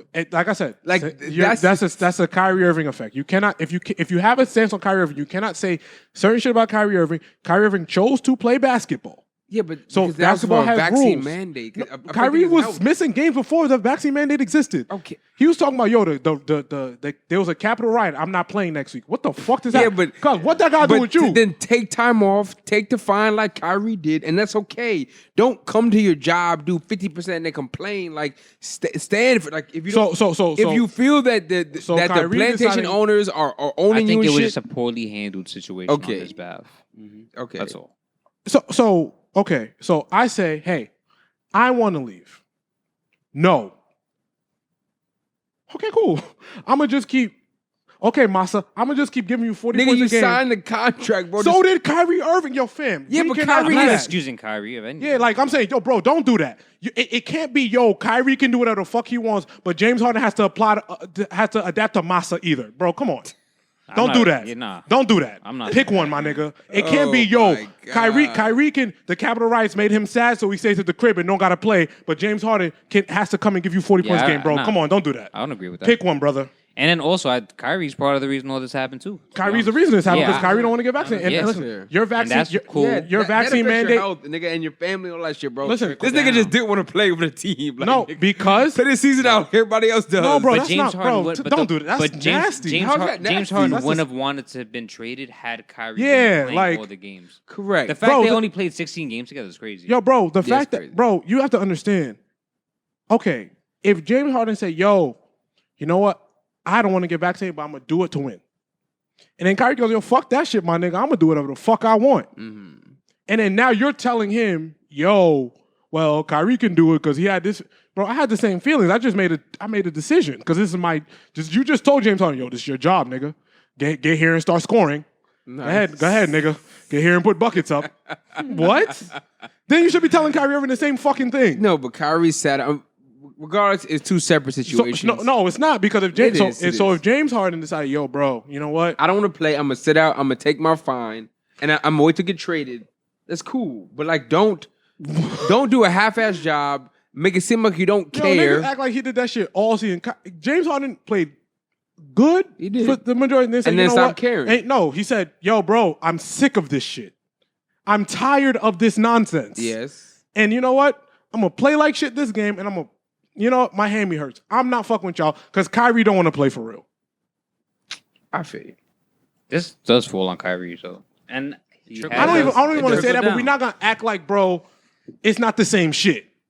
No, this team not hitting his potential falls on Kyrie 100%. Oh yeah. That, of course. 1,000%. That's what I'm but, talking about. But, bro, I don't. Which in turn causes James Harden to want to leave. Bro, okay, James, feel if you do James and you, I don't agree with him playing bad on purpose. I hate that shit. That shit is gross. You are a professional. But if the team decides, if you say, yo, I want to get traded, and be like, nah, okay, my nigga, first of all. Nigga, you signed a contract to play with my team. What the fuck? So when Kyrie was dancing with his sister without a mask on, and he he decided, got fined. what does that, like, what, And I it don't- was I a don't get it. self-decision. But I'm saying, yo, if you come to my team, you Okay. agree to the terms on this paper, and Well, we sign this contract. Well, sometimes it's not their choice, to be fair, also. Like when you get traded, like you don't really got a choice. But we're not going to act like James Harden. James Harden chose every Yeah, time. James Harden he is enough. Which is power why I don't like influence. when he made it seem like his first, he wanted to go to Philly and he couldn't, so he went to the Nets. Like, no, you Like, Like, he yeah, was maybe being- Philly he was was an being, option. he was being petty. Yeah, that's what I'm saying. He was I being don't like that. Like, I don't like the tackiness of that. Yeah, he's But also, like, he's corny, man, and it it affects his legacy. And also, too, bro. and he in the same category as the baby to me. okay. Nah, Like, I'm not. this nigga class. Your actions outside of your sport affecting your legacy, No, but also, bro, What at the the fuck, end of the bro? day, too, like, and Ky- you don't win Ky- championship rings, bro. bro, he was trying, but Kyrie wouldn't fucking play I know, basketball. I know, So, I like, know. you can't. That's not It really- fair. it really comes If down to Kyrie Kyrie. played every game, if KD got hurt, the fact that KD got hurt and Kyrie still decided, yo, fuck you, I'm gonna do whatever the fuck I chose to do, and you got to figure it out, and now you're putting it on James Harden, bro. That's fucked up.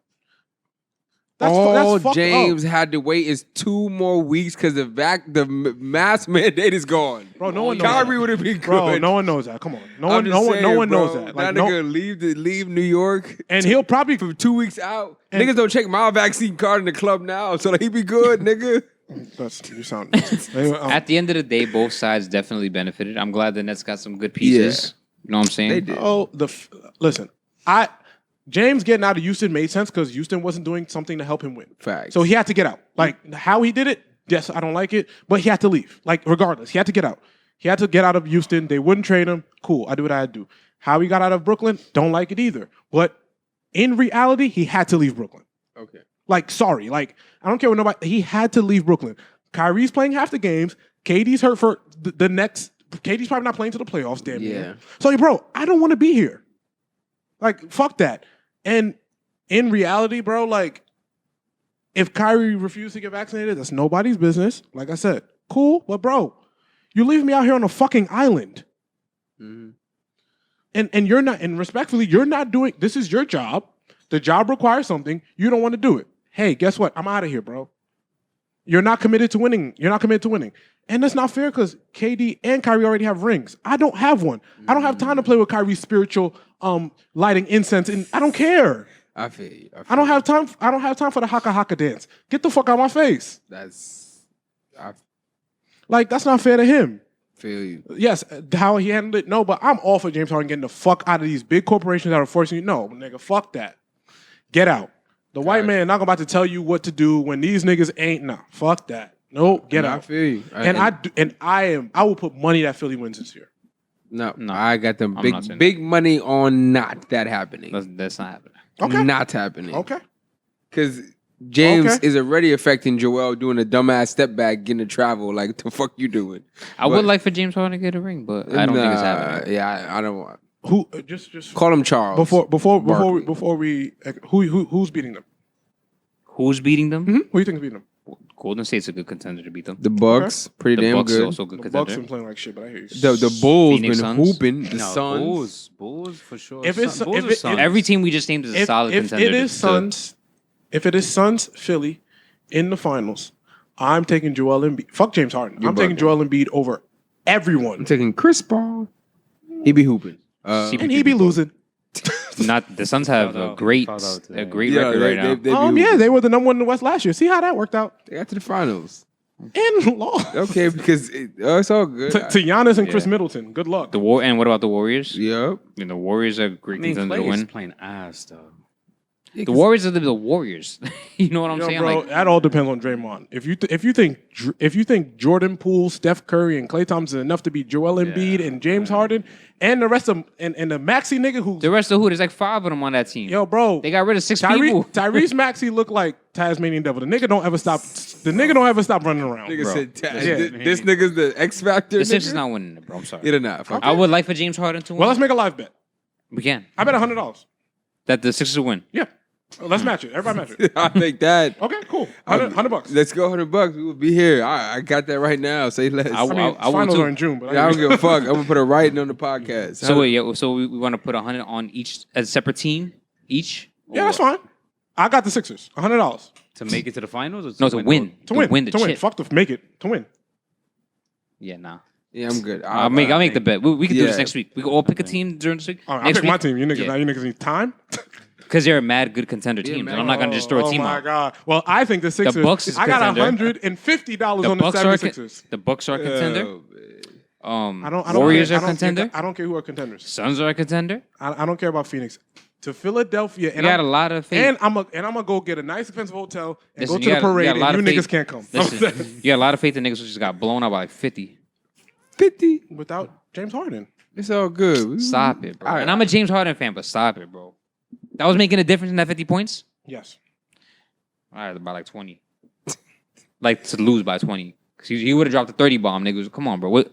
Stop it, bro. I'm a James Harden fan. Don't make me do this. What's closing words? Okay. Closing words. Closing words. My closing words are the Philadelphia 76ers win the NBA championship. You're insane, bro. And no, but And okay. that bet is still on about fucking Kim Kardashian and Pete Davidson being together by the end of this month. I remember that shit.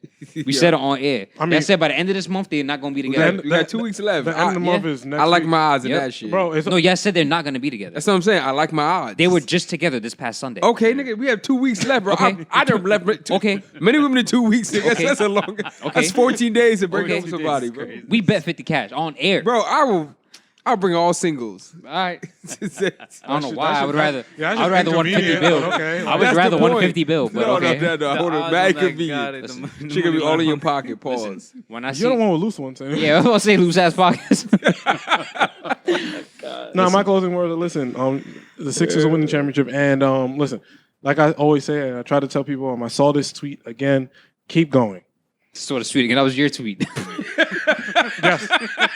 No, I didn't tweet that, but okay. But keep going. Nah, that's definitely his. Nigga just I saw it in his tweet. Nigga You know when niggas be like when niggas say retweeted it, his it's own me. tweet in reality.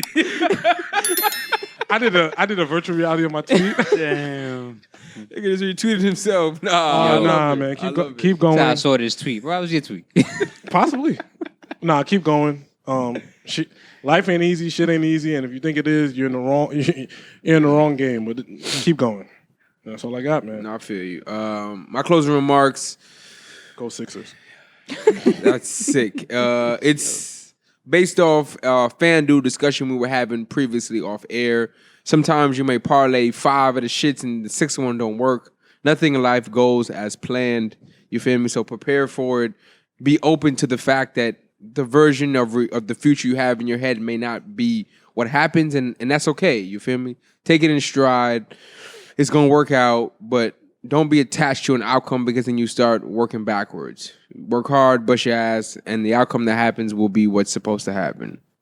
Yo, I'm sorry. Did the Knicks give up a 20-point lead? Mm-hmm. Yep. Yeah. Shout out the Nets. They lost? Yep. That's all Which is good. insane. Yep. I'm not I saying love the anyway. Knicks. The Knicks are gonna nick. I love the Knicks. My closing words are just stay protected outside. They lifting these mandates. Don't be careless. That's true. Just make sure you're good. No ginger shots. No, he's seen how that worked. I out. learned Yeah, how he learned how that that went. worked out for this nigga. I learned how that went. Yeah, I think that didn't work out. Take your vitamins though. You need vitamins. Facts. Take vitamins though. Nigga, wear your mask. That too.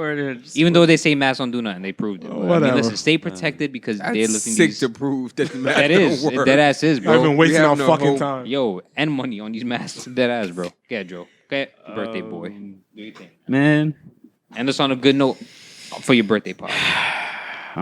talk to yourself like you would. No, talk to yourself like you would to someone you love. That's it. Okay. All right. Yeah. That's it. Love yourself. All Truthfully, right. love yourself. Happy weekend, y'all. Enjoy.